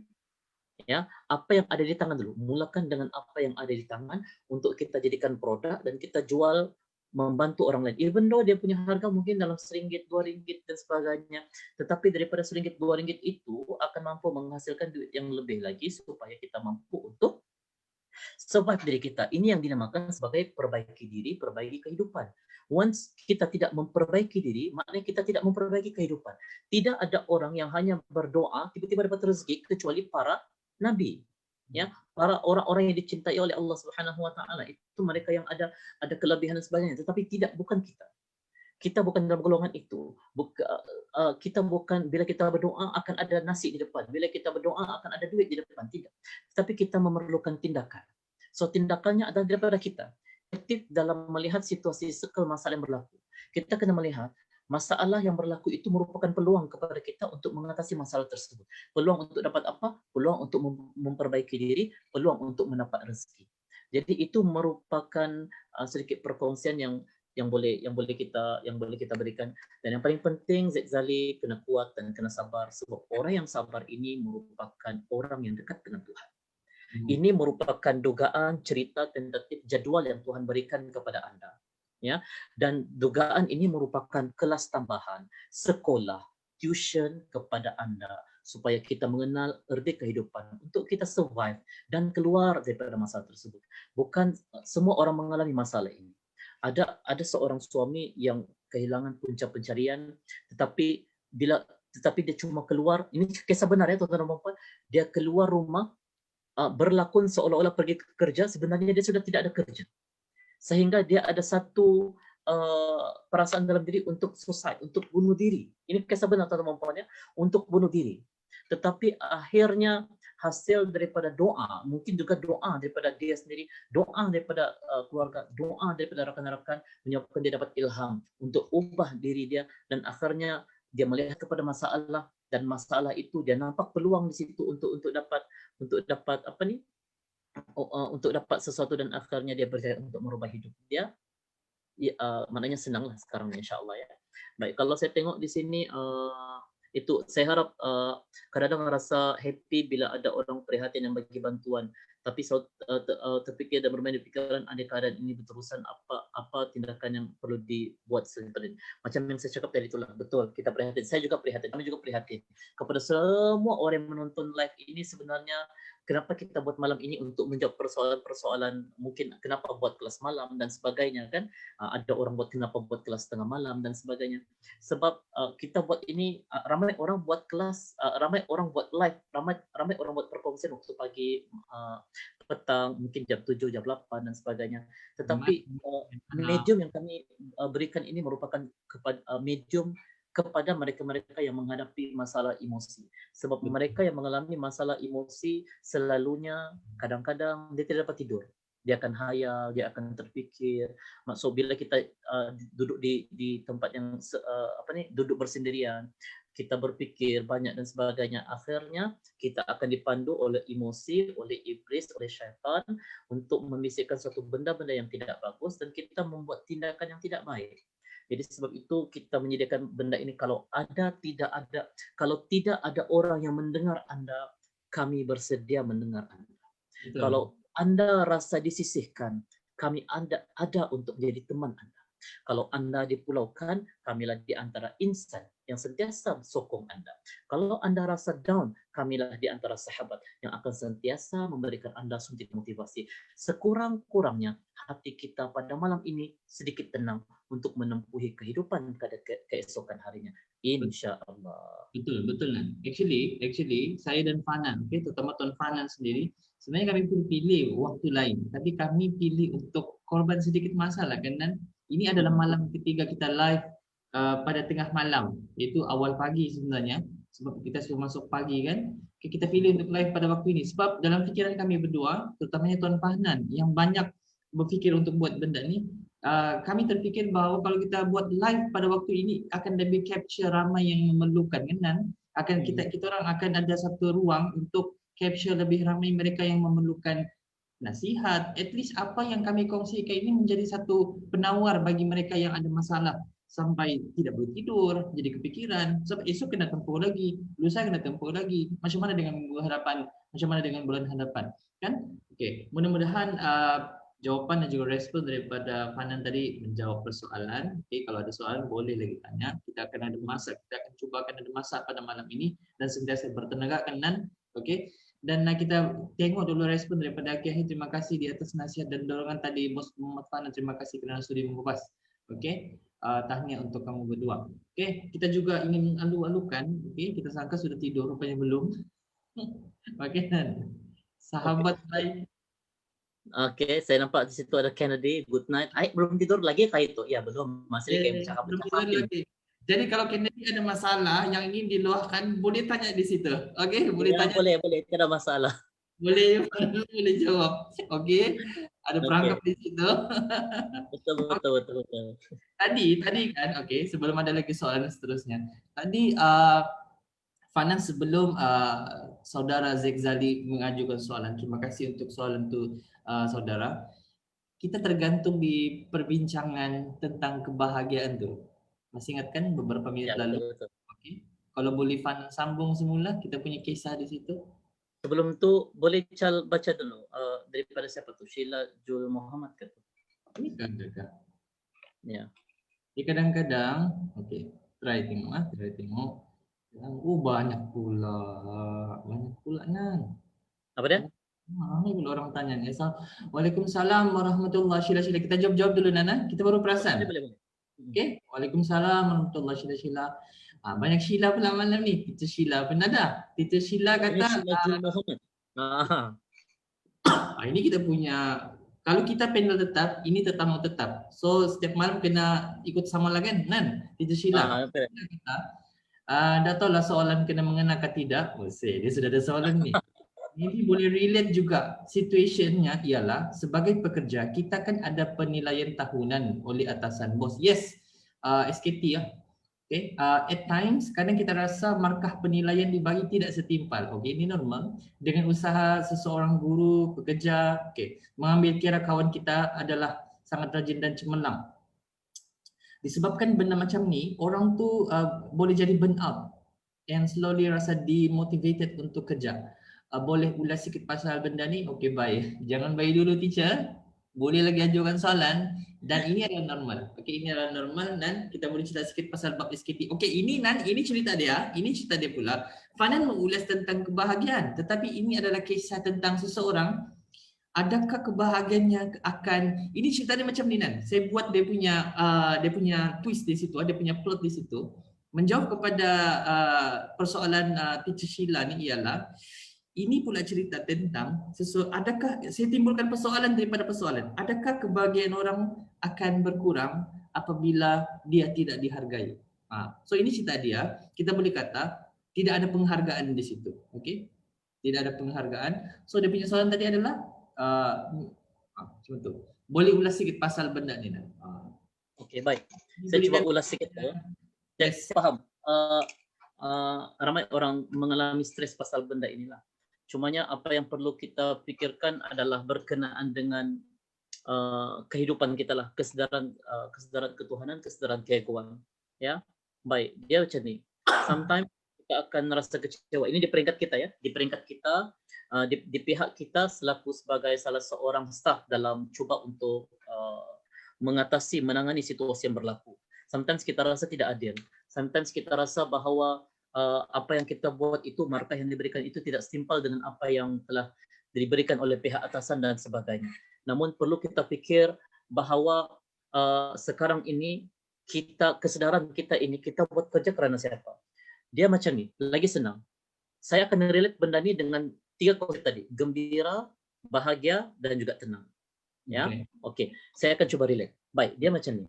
Situasi orang-orang seperti ini, golongan-golongan seperti ini memang ada Charles sebenarnya. Mereka rasa ketidakadilan berlaku, penilaian yang diberikan itu tidak menepati dengan apa yang telah mereka telah usahakan dan mereka telah lakukan, seolah-olah pihak pentadbir tidak melihat apa yang telah dilakukan kepada mereka, apa yang telah dilakukan oleh person ini, oleh insan ini dalam menjamin pembangunan institusi itu sendiri, kemenjadian institusi itu sendiri, keberjayaan, kecemerlangan institusi itu sendiri. Yang sebenarnya ini berkaitan rapat dengan leadership lah. Namun apa yang ingin saya lakukan, apa yang ingin saya bentangkan adalah berdasarkan kepada 3 tadi itu tadi gembira ya. Okey, jadi gembira tadi kita tu adalah gembira bersyarat. Kemudian bahagia. So bahagia ini adalah apabila kita stres berada di tempat kerja, contohnya sebab masalah SKT dan sebagainya, masalah markah kita rendah dan sebagainya, masalah orang tidak peduli kita, masalah orang sisihkan kita, masalah orang fitnah kita. Kemudian kita jumpa dengan husband kita jumpa dengan wife kita jumpa dengan rakan-rakan yang kita sayangi. Itu namanya kebahagiaan. Kita bahagia tetapi bahagianya itu bersyarat. Ya, bahagianya itu bersyarat. Maksudnya bahagia bersyarat, bahagia yang bersifat sementara ini apabila kita bersama dengan sahabat, aku akan bahagia. Bila aku bersama dengan suami, aku akan bahagia. So bagaimana pula jika tidak ada suami? So kita tidak bahagia. Contohlah ditakdirkan kita kehilangan orang yang kita sayang. Adakah bila sudah kehilangan orang yang kita sayang itu, sudah tidak ada, adakah kita tidak akan bahagia? So kita sendiri telah meletakkan kebahagiaan itu kebahagiaan bersyarat. So untuk menjawab persoalan Teacher Sheila itu adalah kita perlu naik lagi ke satu level, yaitu ketenangan.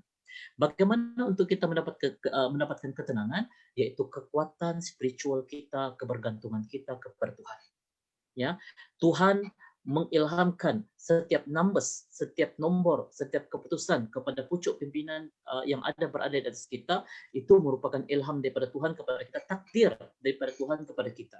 Jadi apa yang perlu kita lakukan as a human, as a, orang kata pekerja, as a staff, kita perlu lihat markah tersebut. Sekiranya kita rasa bahwa markah itu tidak berboleh dan kita, the first thing is yang perlu kita lakukan adalah alhamdulillah, terima kasih, kita syukur dengan Tuhan.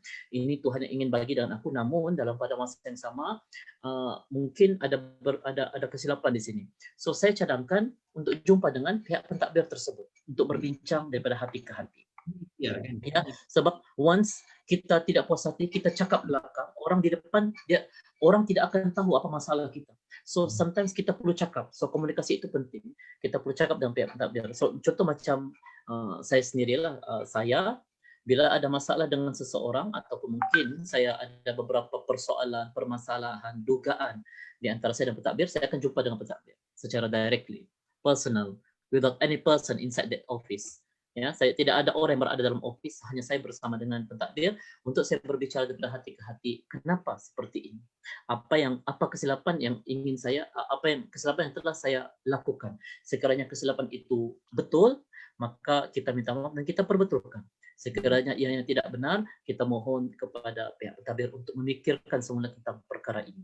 Jadi sebab itu orang yang berjaya untuk menenangkan diri mereka, sebab kebergantungan yang very strong to the spiritual, sangat kuat dengan ketuhanan, maka dia akan mendapat bonus lagi yang lain. Apa dia? Bonus dia apa dia? Kebahagiaan dan juga kegembiraan. Once dia dapat tenang, dia akan dapat lagi kebahagiaan, dia akan dapat lagi kegembiraan. Kenapa? Sebab dia sudah dapat tenang. Setiap yang berlaku dalam kehidupan manusia ini merupakan tentatif, jadual yang diberikan oleh Tuhan kepada manusia itu sendiri. Ya, saya ada jalan cerita saya. Saya ada jalan cerita saya pada tahun ini. Saya ada jalan cerita saya pada bulan ini. Saya ada jalan cerita saya pada minggu ini. Saya ada jalan cerita saya pada hari ini. Daripada bermula subuh tadi 5 pagi contohnya sampai 5 pagi esoknya selama 24 jam tu ada cerita yang Tuhan telah sediakan kepada kita. So setiap cerita yang Tuhan sediakan kepada kita itu merupakan satu tentatif jadual yang memang Tuhan bagi dengan kita supaya kita ini belajar daripada kehidupan. Kita dapat rezeki, kita syukur. Tapi bila kita dapat dugaan, apa perlu kita lakukan? Lebih kepada Tuhan. Sebenarnya Tuhan panggil kita. Bila ada masalah, sebenarnya Tuhan panggil kita. Ya, sudah cukup lama dahi kita ini tidak sujud kepada Tuhan. Sudah cukup lama. Itu Tuhan rindu kita punya suara untuk berdoa. Tuhan rindu dengan kita untuk kita nyatakan masalah kita. Mari sini, mari sini. Bagi tahu dengan aku, ibaratnya begitulah. Bagi tahu dengan kami, bagi tahu dengan aku, biar aku selesaikan masalah. Sebab manusia itu datang daripada Tuhan dan Tuhan tahu apa isi hati manusia. Bukan tidak tahu betapa banyak air mata telah mengalir di hati kita. Bukan Tuhan tidak tahu betapa terlukanya hati kita. Bukan Tuhan tidak tahu betapa sengsaranya kita dalam kehidupan ini. Tetapi kenapa Tuhan sediakan jalan cerita seperti itu? Sebab Tuhan sayang kita dan Tuhan minta kita untuk datang dengan Dia, minta dengan Dia untuk selesaikan masalah tersebut. Itu pun sudah cukup bagus. Kita bermasalah dengan manusia, tuan-tuan dan puan-puan. Kita buat baik macam mana sekalipun, tapi satu kesilapan yang kita lakukan, semua manusia mungkin akan benci kita. Betul. Tetapi dengan Tuhan, berjuta sekalipun masalah yang kita buat, dosa yang kita buat, hanya dengan doa untuk kita minta ampun dengan Tuhan, Tuhan akan ampunkan dosa kita. Saya tidak cakap saya ini perfect. I'm not a perfect person. Tetapi kita cuba jadi yang terbaik. Kita usaha untuk jadi yang terbaik. Setiap manusia pernah dan akan buat silap. Saya juga pernah buat silap tadi, kemarin, minggu lepas, bulan lepas. Selepas ini, lepas live ini, sekejap lagi, minggu depan, bulan depan, tahun depan, mungkin saya ada buat silap. So itu kita memerlukan circle yang positif untuk memastikan supaya kita beringat semula. Kita kadang-kadang lupa. So apa yang perlu kita lakukan untuk mengatasi masalah berkenaan perkara ini adalah kebergantungan dengan Tuhan itu sangat penting. Dan di samping itu juga kita perlu datang kepada pihak pentadbir untuk tanya berkenaan masalah ini. Kadang-kadang pentadbir kurang nampak apa yang telah mereka lakukan. Manusia, ya manusia. Kita juga manusia. Kita ni manusia kadang-kadang terlepas pandang. So kadang-kadang manusia ini kadang-kadang emosinya lain, prejudice, lain hati, lain prasangka, lain persepsi dan sebagainya. So kita cuba jumpa dengan pentadbir, bincang daripada hati ke hati. Mungkin ada penyelesaian berlaku di situ. Mungkin dengan sesi perjumpaan kita, ya, mungkin dengan sesi perjumpaan kita, mungkin pentadbir dapat menyatakan, oh, aku silap. Mungkin di situ kita sudah dapat pahala. Kenapa kita dapat pahala? Sebab kita sudah sedikit mentwistkan hati kita punya pentadbir, menyedarkan sedikit kita punya pentadbir bahawa ada kesilapan yang berlaku.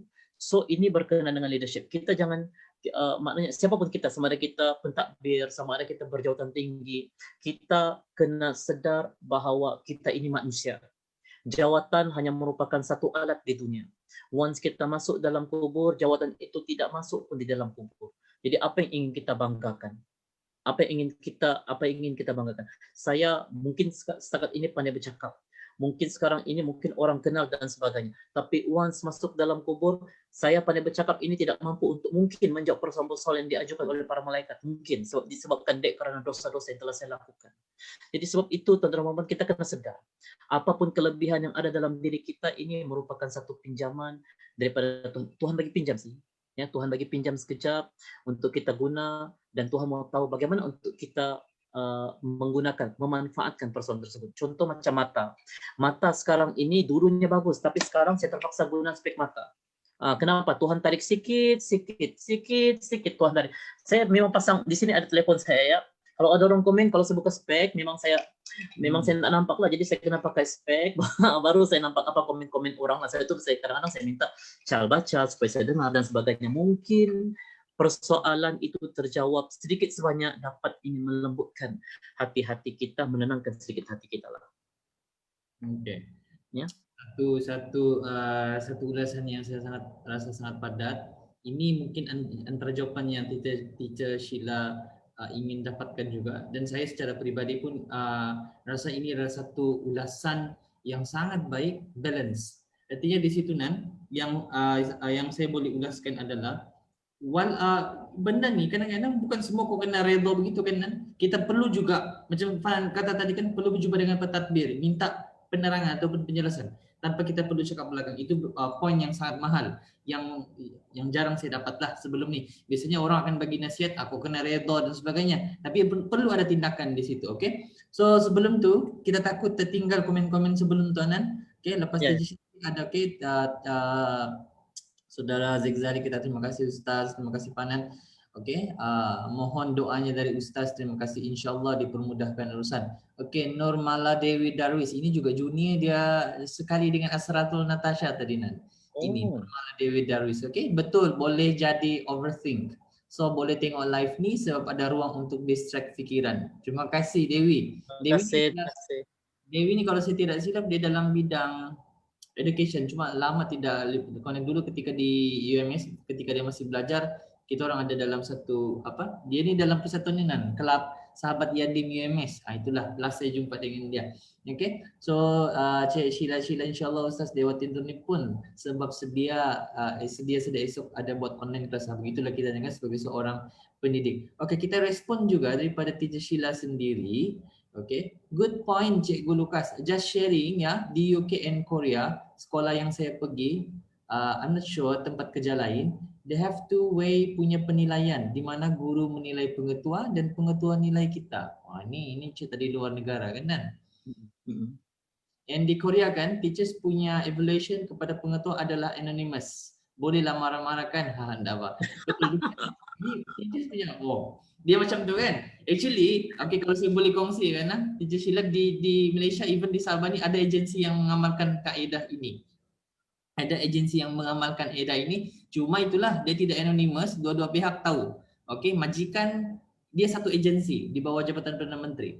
Majikan bila dia nilai pekerja dia tahu markah ini daripada majikan, dan juga pekerja tahu pekerja bila dinilai dia punya majikan tahu pekerjanya mana satu yang bagi markah rendah. Tapi itu terlampau memang kenapatan lah pula kan. Okey, so daripada Cik Sheila, sujudlah minta petunjuk dengan Allah. Allah sahaja yang boleh dengar semua masalah kita. Menangislah, meminta, semua insyaAllah cepat atau lambat Allah pasti Allah SWT akan maafkan. InsyaAllah itu adalah Saya ingin sebaik-baik. berkongsi sedikit kan Chan, sebenarnya kan bila berlaku tentang masalah seperti ini, kadang-kadang ada orang cakap aku lambat bertindak. Kalau sebelum ini aku begini, aku akan begini lah ini. Aku lambat buat begini. Sebenarnya dia tidak ada istilah lambat ataupun cepat dan sebagainya. Dia sekarang ini adalah ngam-ngam. Ya, saya gunakan istilah ngam-ngam ya. Memang Okay. memang ngam-ngam sudah time itu Tuhan takdirkan untuk kita dapat waktu itu. Contoh macam rezeki seseorang insan, dia dapat 1 juta yang pertama dalam hidupnya ketika mana umur dia 53 tahun. Memang ngam-ngam sudah dia dapat, Tuhan takdirkan waktu itu. Bukannya terlambat ke apakah, sebab waktu itu merupakan satu orang kata takdir pada Tuhan. Dan betul kata Sheila, saya sangat setuju. Dia cakap sujudlah, minta petunjuk dengan Tuhan. Tuhan sahaja yang dengar semua masalah kita. Betul. Tuhan ni maha mendengar. Sometimes dia rindu. Contoh macam sekarang ni di sepertiga tajuk kita kan, sepertiga malam ni.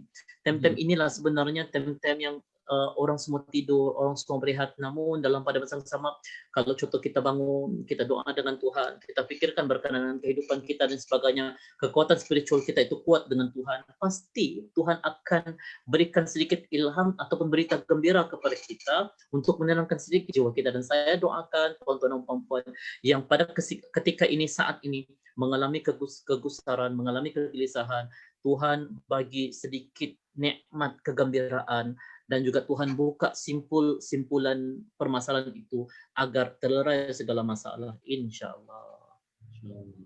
Okay.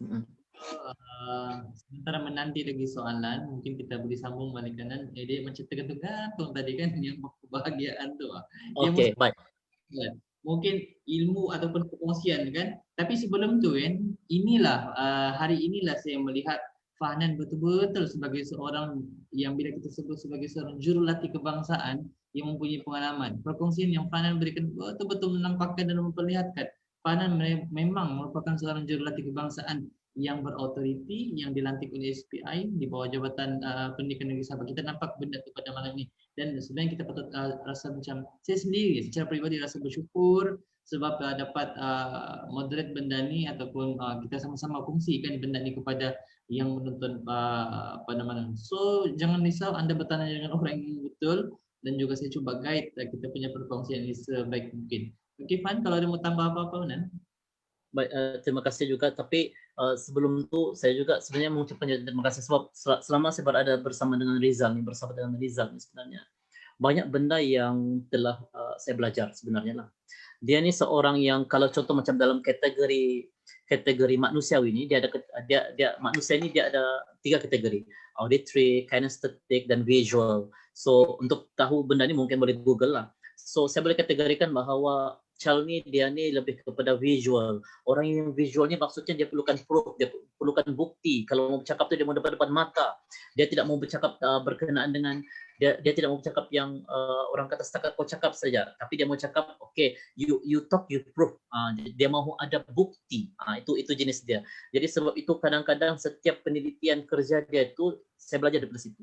Dia kerja dengan teliti, dia cari dengan teliti, dan itu yang antaranya. Di samping itu juga dia ada pengalaman menjadi seorang pegawai dakwah di Adim, dan tentunya beliau juga mempunyai pengalaman yang sangat banyak dalam mengatur urus program-program yang khususnya dijalankan di negeri Sabah. Hatta program-program di istana pun beliau terlibat secara langsung. Beliau yang mengatur urus program-program di situ. Mungkin kita tukar sekejap kita punya kita punya peranan kan. So apa pengalaman? Apa pengalaman Rizal setelah aku jadi pegawai dakwah sehingga boleh menyebabkan Tuan Rizal ini boleh berurusan mewakili Adim di beberapa agensi jabatan khususnya di istana. Okey, ini suddenly, tapi sementara tu kalau ada soalan-soalan. Okey, dulu ini ceritanya, tapi Fanan yang timbulkan cerita ini yang tidak mau kita kena ceritalah. Okey, actually tahun 2015 sehingga tahun 2018 saya bertugas sebagai seorang pegawai dakwah pembangunan mualaf. Okey, so khusus dalam bab al-ihwal pengurusan mualaf di negeri Sabah ni. Okey, antara benda yang saya sempat buat dalam tempoh 3 tahun adalah mewujudkan kelas mualaf di sebuah kampung. Itu salah satulah yang mana dia selain daripada KPA, tapi itu juga satu peluang apa namanya ni, mewujudkan kelas mualaf, dan kelas mualaf tu dia di kampung Pemotodon Dambai Inanam. Ustaz Ibn Liu ada datang sekali hari itu ke kampung tu dan juga memberikan sumbangan kepada pelajar saya sendiri. Pelajar-pelajar saya semua adalah mualaf. Pengalaman yang sangat baik juga, dan mungkin satu malam nanti kita akan boleh kongsikan benda ini secara lebih menyeluruh. Okey, itu pengalaman mualaf lah. Tapi pengalaman yang lain pula adalah pengalaman dapat membuat program di peringkat menteri, bukan kementerian, di peringkat menteri, dan juga pengalaman yang paling best adalah apabila dapat melaksanakan program di Istana Negeri Sabah sebanyak 3 kali. Itu pengalaman-pengalaman lama lah yang membawa kepada saya pada hari ini, insyaAllah, sehinggalah menubuhkan Murabi Center di dalam arena Basara. Okey, bila dulu habis belajar kan, apabila habis belajar dekat Mesir, okey, apabila belajar di Mesir, saya menjangka, ini saya mau cerita, okey, sangat relate lah. Disebabkan Fanan tanya benda ni, tiba-tiba saya mau cerita tentang isu perbaiki diri bagi diri saya sendiri. Okey, mungkin sangat relate dengan persoalan-persoalan daripada yang tadi, terutama daripada tuan saudara Zadi tadi. Actually, bila saya graduate tahun 2008 daripada Universiti 2014 daripada Universiti Al-Azhar Mesir, jangkaan saya adalah saya akan bekerja. Sebab dulu selain daripada sebagai seorang mahasiswa Al-Azhar, saya juga sangat aktif dalam bab-bab persatuan, menjadi presiden 2 tahun berturut-turut, presiden persatuan di situ. Jadi jangkaan saya mungkin kerja tu dapat senang kan.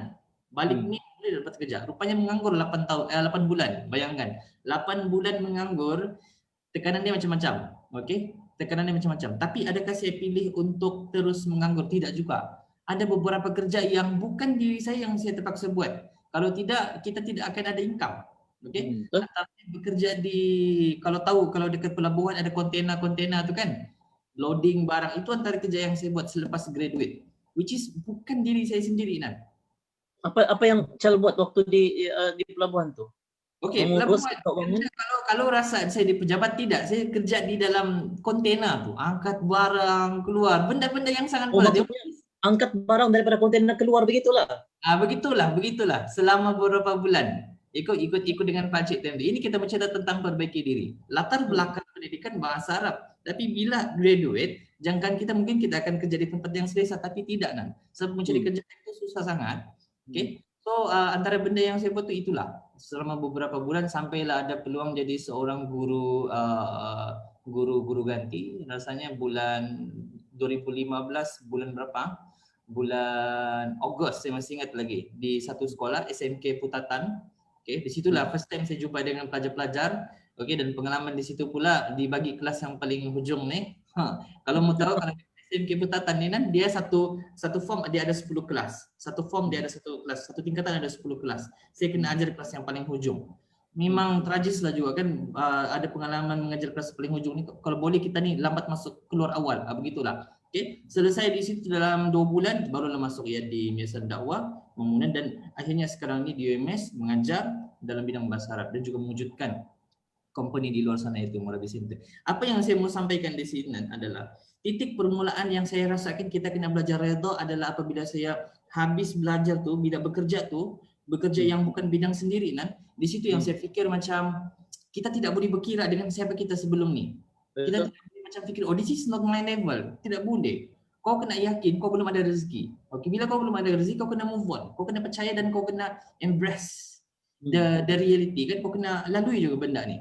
Okay? Tapi daripada di situlah yang Allah berikan satu hadiah yang paling besar, iaitu apabila dapat bekerja sebagai seorang pegawai dakwah, which is pengalaman yang saya dapat di situ sangat-sangat berharga. Sampai sebenarnya sebelum saya masuk IMS, sebenarnya saya dapat tawaran sebagai seorang guru interim pendidikan agama Islam di Sukau Kinabatangan. Bukan saya tidak mahu, tetapi jiwa saya itu susah untuk dilepaskan daripada bahagian dakwah. Tu kita masih cinta kan untuk bantu mu'alaf dan juga program-program dakwah. Jadi sini yang saya dapat relate pada malam ini sebenarnya kan, dia benda ni daripada diri kita sendiri kan. Kita membaiki diri ini daripada diri kita sendiri. Kita mau ke mau. Kalau kita still mau fikir tentang level kita, siapa kita sebelum ini, mungkin kita sebelum ini berada di atas. Okey, biasa dapat di atas. Tiba-tiba mau kena kerja yang macam ni pula, yang sangat bukan diri kita. Kalau kita berkira macam tu, Allah tidak akan keluarkan kita daripada kesusahan. Itu kepercayaan saya daripada dulu sampai sekarang. Kalaulah saya diuji, nauzubillah lah, okey, mungkin dia akan jadi berat. Kalaulah kita diuji, kalaulah saya diuji, lepas ini ada jatuh sedikit, saya akan ingat balik macam mana saya dulu, pernah juga di tempat yang tinggi, bekerja di tempat yang sangatlah biasa-biasa, tapi bila kita sabar, redha, tabah dan juga belajar di situ dalam tempoh saya bekerja di pelabuhan tu Nan, benda yang paling best apa? Benda yang paling best ialah bila kau berpanas daripada siang ke malam angkat barang berpuluh-puluh, naik lori kan, itu memang bukan diri saya Nan. Okey, tapi yang saya dapat di situ ialah kerajinan untuk duha, yakin dengan rezeki Allah, dapat duit sedikit pun 10 20 lagi sampai bukan banyak pun kan dia punya bayaran tu.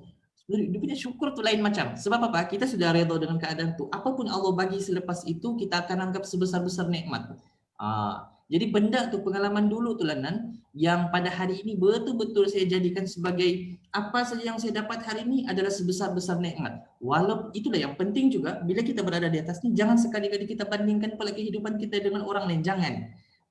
Dia dapat macam gaji macam ni, dia dapat kerja macam ni, dia dapat kejayaan macam ni. Kita jangan bandingkan. Pengalaman kita ni, apa yang Allah berikan ni adalah sebagai pengajaran dan juga peringatan. Apabila kita berjaya nanti kita kena ingat siapa kita pada masa yang lalu. Begitulah Nan. Kalau saya mengulas, tiba-tiba saya pula yang jadi panel malam ni kan. Okey.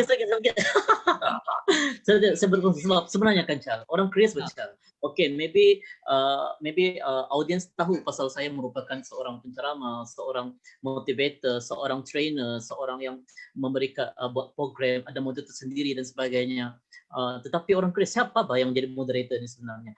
Okay, mungkin orang tahu berkenan dengan pensyarah UMS dan sebagainya. Tetapi bila buka cerita malam ni kan baru kita sedar bahawa from zero to hero.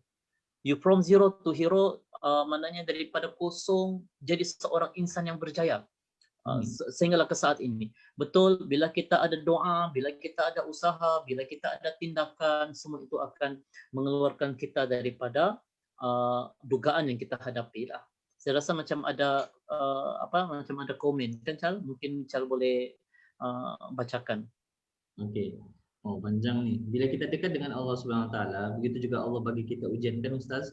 Tapi apabila terjadi benda tu dengan kita sendiri, saya berfikir sahaja Allah sayang saya. Kadang saya down bila masalah datang. Saya lemah, macam sebelum ni saya pernah bertunang tapi jodoh tidak panjang. Masa time tu saya sangat down, saya lemah, tapi saya percaya kenapa Allah tidak satukan dengan jodoh dan bekas tunang saya. Saya minta menangis semua dengan Allah SWT. Alhamdulillah sekarang saya tenang, gembira sebab bila fikir tu itulah kehidupan. Bila saya dalam masalah saya akan fikir Allah sayang saya. Dan dia mau saya selalu mengadu dengan dia.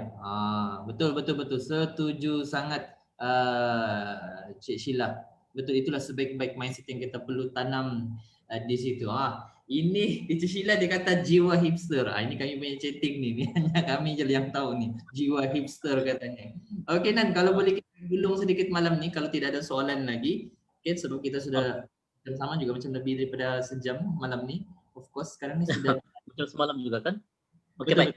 Mungkin saya ingin respon Sheila ni apapun saya cakap saya ucap tahniah sebab anda telah berjaya untuk membawa diri anda ke satu posisi yang orang kata tenang dan bukan semua orang mampu untuk keluar daripada dugaan yang menimpa seperti ini, lebih-lebih lagi melibatkan hati apabila kita telah berjumpa dengan orang-orang mungkin kita anggap jodoh kita tetapi tidak jadi dan sebagainya.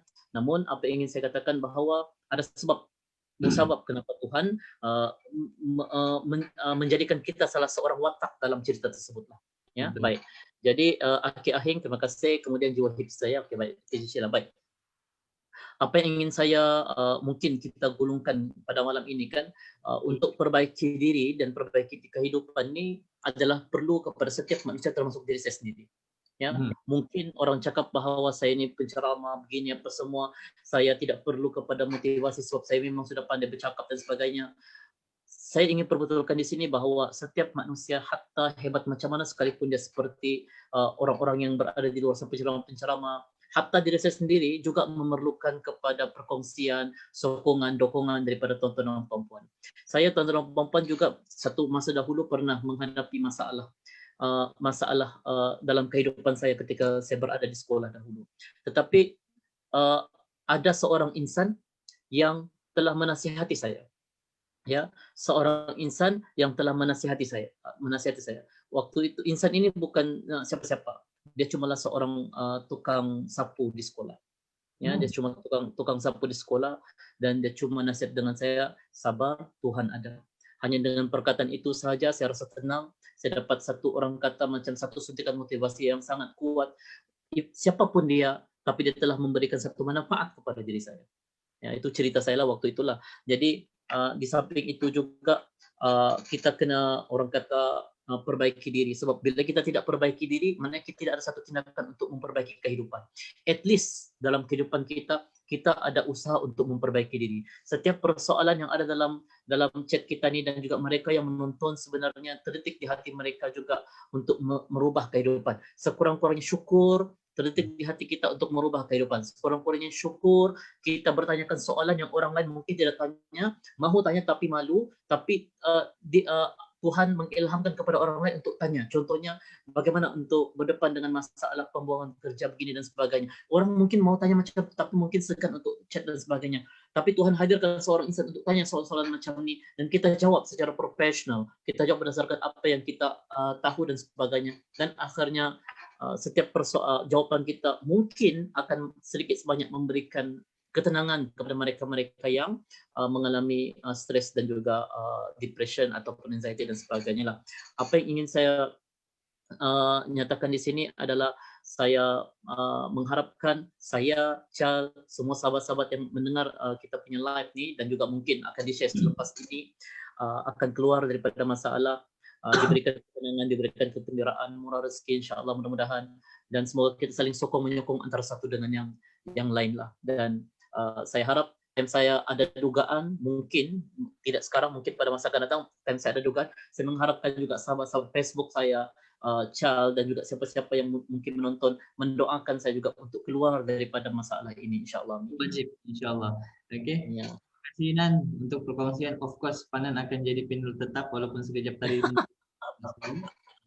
Okey. Sebelum itu Nan, kita mau say good night dulu lah kan dengan semua yang menonton. Cik Sheila, Aki Ahing, Teacher Sheila, terima kasih banyak. Thank you again both of you good sharing. Semoga ilmu yang di-share bermanfaat pada semua. Stay safe everyone, insyaAllah stay safe everyone. Okey, dan juga semua tadi yang menonton, okey, sahabat-sahabat kita, Nurmala Dewi, kita tidak boleh view semua, tapi saya sempat ingat siapa yang menonton, Asratu Natasha, Khairul, okey, Khairul Anwar, saya punya junior kesayangan tu. And then siapa lagi yang menonton pada malam ini? Kami cuba bawakan topik-topik yang lebih bersifat dalaman hati. Okay, which is benda ni bukan semua orang willing share secara terbuka di public ni kan. Kalau ada yang terfikir, sekali lagi saya ingin tekankan di sini, kalau ada yang terfikir kenapa kami live pada jam 12 tengah malam, kami yakin mereka yang bangun ketika ini adalah mereka yang betul-betul memerlukan perhatian kanan. Ini bukanlah satu agenda ataupun apa kanan, tapi memang kami willing buat benda ni. Kalau kalian kenal kami di luar sana pun beginilah kita kan, sentiasa ada willing membagi lebih, okey, membantu lebih, sentiasa rasa mau mendengar.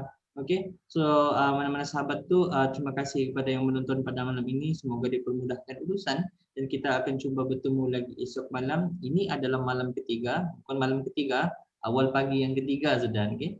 Awal pagi ketiga. Terima kasih kepada yang likes, terima kasih kepada yang komen, ada 24 share. Setakat ini dan kita yakin ini mereka inilah satu manfaat.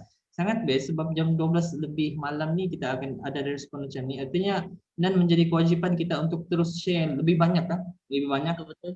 Terima kasih. Puan-puan rakan-rakan sekalian, Fanan merupakan seorang jurulatih. Macam saya sebutkan berkali-kali. Kenapa saya sebut? Ketua jurulatih utama, Ketua jurulatih utama di bawah unit adab dan nilai sektor pendidikan Islam Jabatan Pendidikan Negeri Sabah. Okay? Dan juga merangkap jurulatih kebangsaan khususnya di negeri Sabah ini. Ini adalah satu penghormatan dan kepercayaan yang diberikan kepada pihak yang sangat berautoriti di negeri ini daripada sebuah kementerian, khasnya KPM. Dan benda ni yang saya rasakan kita perlu ambil peluang untuk bawa Fanan dan saya cuba untuk moderate kita punya perkongsian tahajud ini. Okay, dan kita kongsikan kepada rakan-rakan. Fanan saya yakin sangat banyak pengalaman kanan, sangat. Bukan sekadar pelajar sekolah, guru-guru pun dia pernah round. sampai dari dengan peringkat-peringkat jabatan pun pernah, alhamdulillah.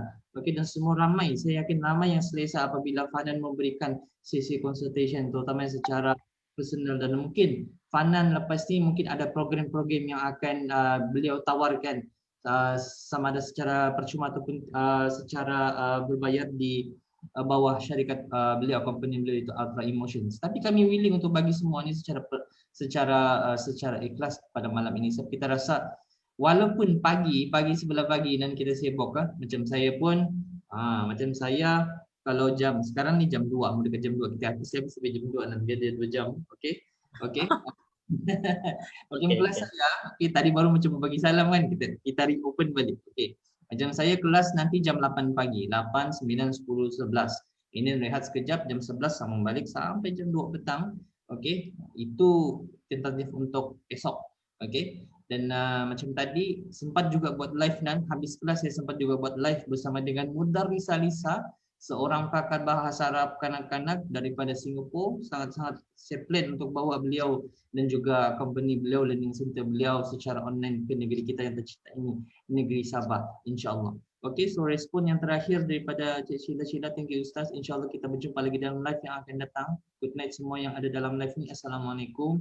Semoga semua kita dipanjangkan umur, sihat walafiat. Waalaikumsalam warahmatullahi wabarakatuh. Okey Nan, so rasanya itu sahajalah pada malam ini. Mudah-mudahan kita diberikan kemudahan dan kita jumpa lagi untuk jumpa esok dengan izin Allah. Semua ini berlaku dengan izin Allah. Kita akan bawa lagi satu topik yang lain daripada yang lain. Okey. Banyak sebenarnya kan, tapi kalau kita mencerita malam ni sebenarnya tidak cukup lah. Okey, sekurang-kurangnya 2 jam tu adalah yang paling maksimum. Sebenarnya kita punya sesi live pada malam ni sangat mantap juga sebab kita live tadi sekitar jam 12, 5 minit, 12, 7 minit macam tu. Dan sekarang ini menjangkau jam 2, artinya hampir 2 jam kita bersama dengan sahabat-sahabat Facebook yang sangat setia dan juga sangat willing untuk memberikan soalan dan juga luahan dan juga respon dan juga semangat. Okey, saya perasan di dalam sesi komen pun sebenarnya bila seorang komen dia secara automatik bagi juga semangat dengan orang yang komen lain kan, dan betul kan? Betul. Ya betul. Dan alhamdulillah kalaulah ini benda yang baik, kami fikir ini adalah satu kaedah untuk kita mewujudkan circle seperti malam ini. Betul kan? Circle yang baik, insya-Allah. Macam saya pula Chal, pada minggu ini saya ada mesyuarat secara Zoom bersama dengan jaya-jaya kebangsaan di seluruh Malaysia. Dan pada minggu depan kita akan mengadakan satu program peringkat kebangsaan Nadwah Kepemimpinan Islam melibatkan tingkatan 4 seluruh Malaysia, tetapi kita akan buat secara Zoom lah bersama dengan para pelajar. Kita akan berkongsi, kita akan bagi pencerahan, beri ilmu berkenaan dengan leadership. Nah, begitu. InsyaAllah dipermudahkan urusan Nana. Okey, so itu sahaja kita punya perkongsian pada malam ini. Syukran jazilan. Okey, dan semoga kita bertemu lagi esok jam waktu yang sama. Dan kalau tidak halangan, mudah-mudahan mata kita ni terang. Okey, mata kita ni terang. Jadi kita akhiri kita punya perkongsian pada malam ini dengan surah Al-Asr dan tasbih kifarah. Bismillahirrahmanirrahim. Wal 'asr innal insana lafi khusr illa alladhina amanu wa 'amilus solihat wa tawassaw bil haqq wa tawassaw bis sabr. Subhanakallahumma bihamdika asyhadu an la ilaha illa anta astaghfiruka wa atubu ilaik. Alhamdulillahirabbil alamin. Assalamualaikum warahmatullahi wabarakatuh dan selamat malam dan selamat berehat. Bangunlah dengan penuh bersemangat insya-Allah. Daripada saya Ahmad Rizal dan juga Fahnan. Okay, good night. Jumpa lagi esok.